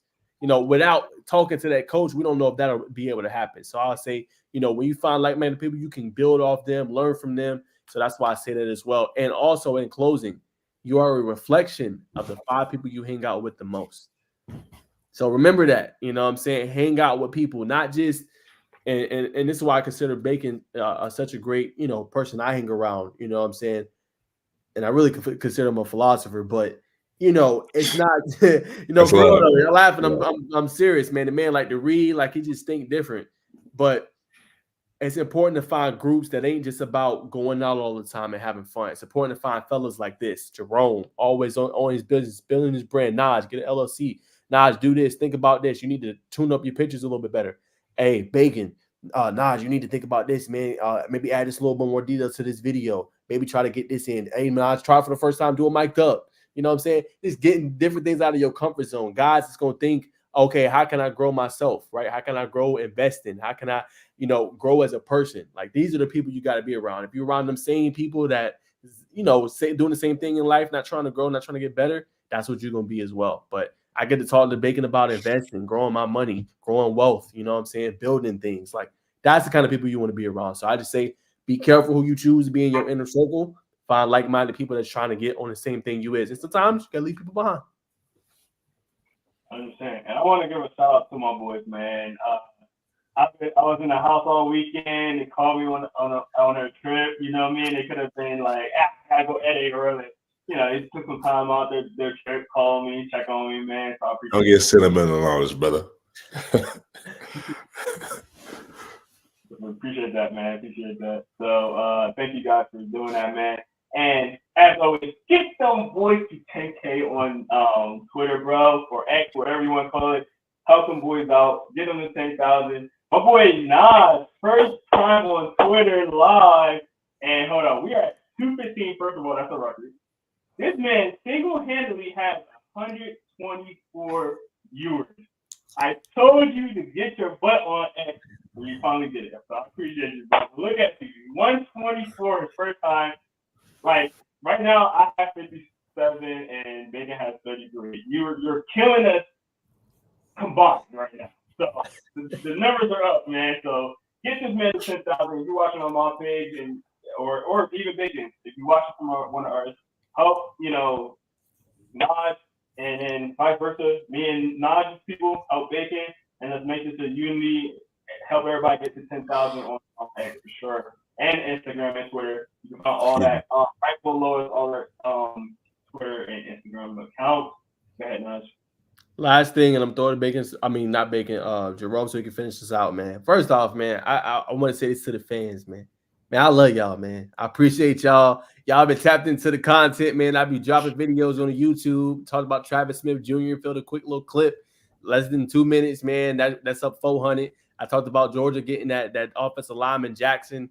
That's over 1,500 views. The love y'all showing on X, man, I'm shocked myself just seeing it over 100. I don't even got that many followers. You know what I'm saying? So that just means I got a loyal following and people that is tuned in. I'm not even at Jay's figure yet. Jay's at 10K. You know what I'm saying? I'm only at 3,500, man. So I want to say to the fans that stuck around, like, we didn't even get Jamauri Brice today, Jerome. That's the crazy part. Imagine we got Jamauri. You know what I'm saying? We didn't even get Jamauri Brice, still over 100. So I want to say, man, all love, man. I really appreciate y'all. Thank y'all, man. Y'all are great. More content on the way. Like I said, I'm going to be at AC Media Days. I'm going to have updates. I'm going to have Coach Key, Haynes King. I'm going to try to get this content ready for y'all. Tech fans, y'all are lovely. Love y'all too, man. Appreciate all the love.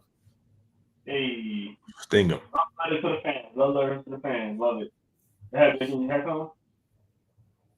I just said sting them, brother. It's a little something for the Tate fans out there. I mean, Jerome don't know about that. Yeah, he's a big blue, man. He's a big blue. Yeah, big blue. Go blue. That's gonna do it for us today, guys. Appreciate y'all being on.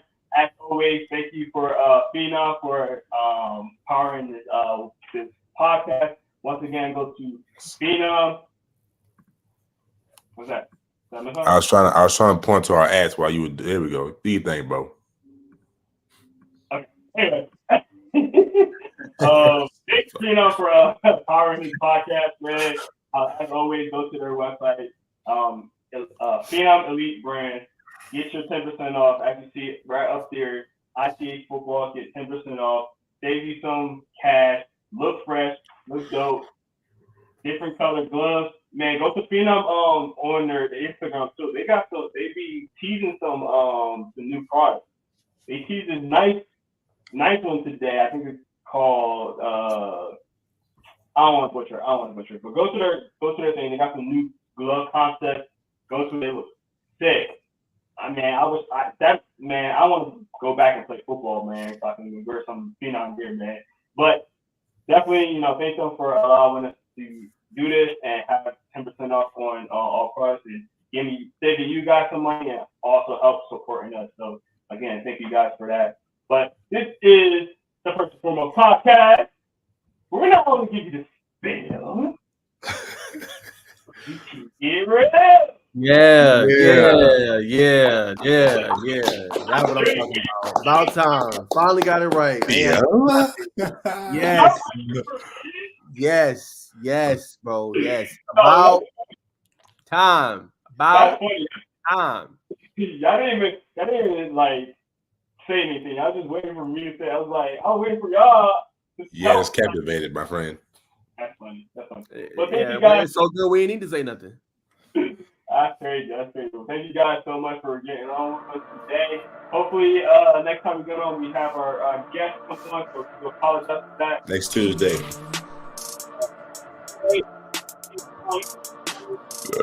Bye. See you on this one. Peace.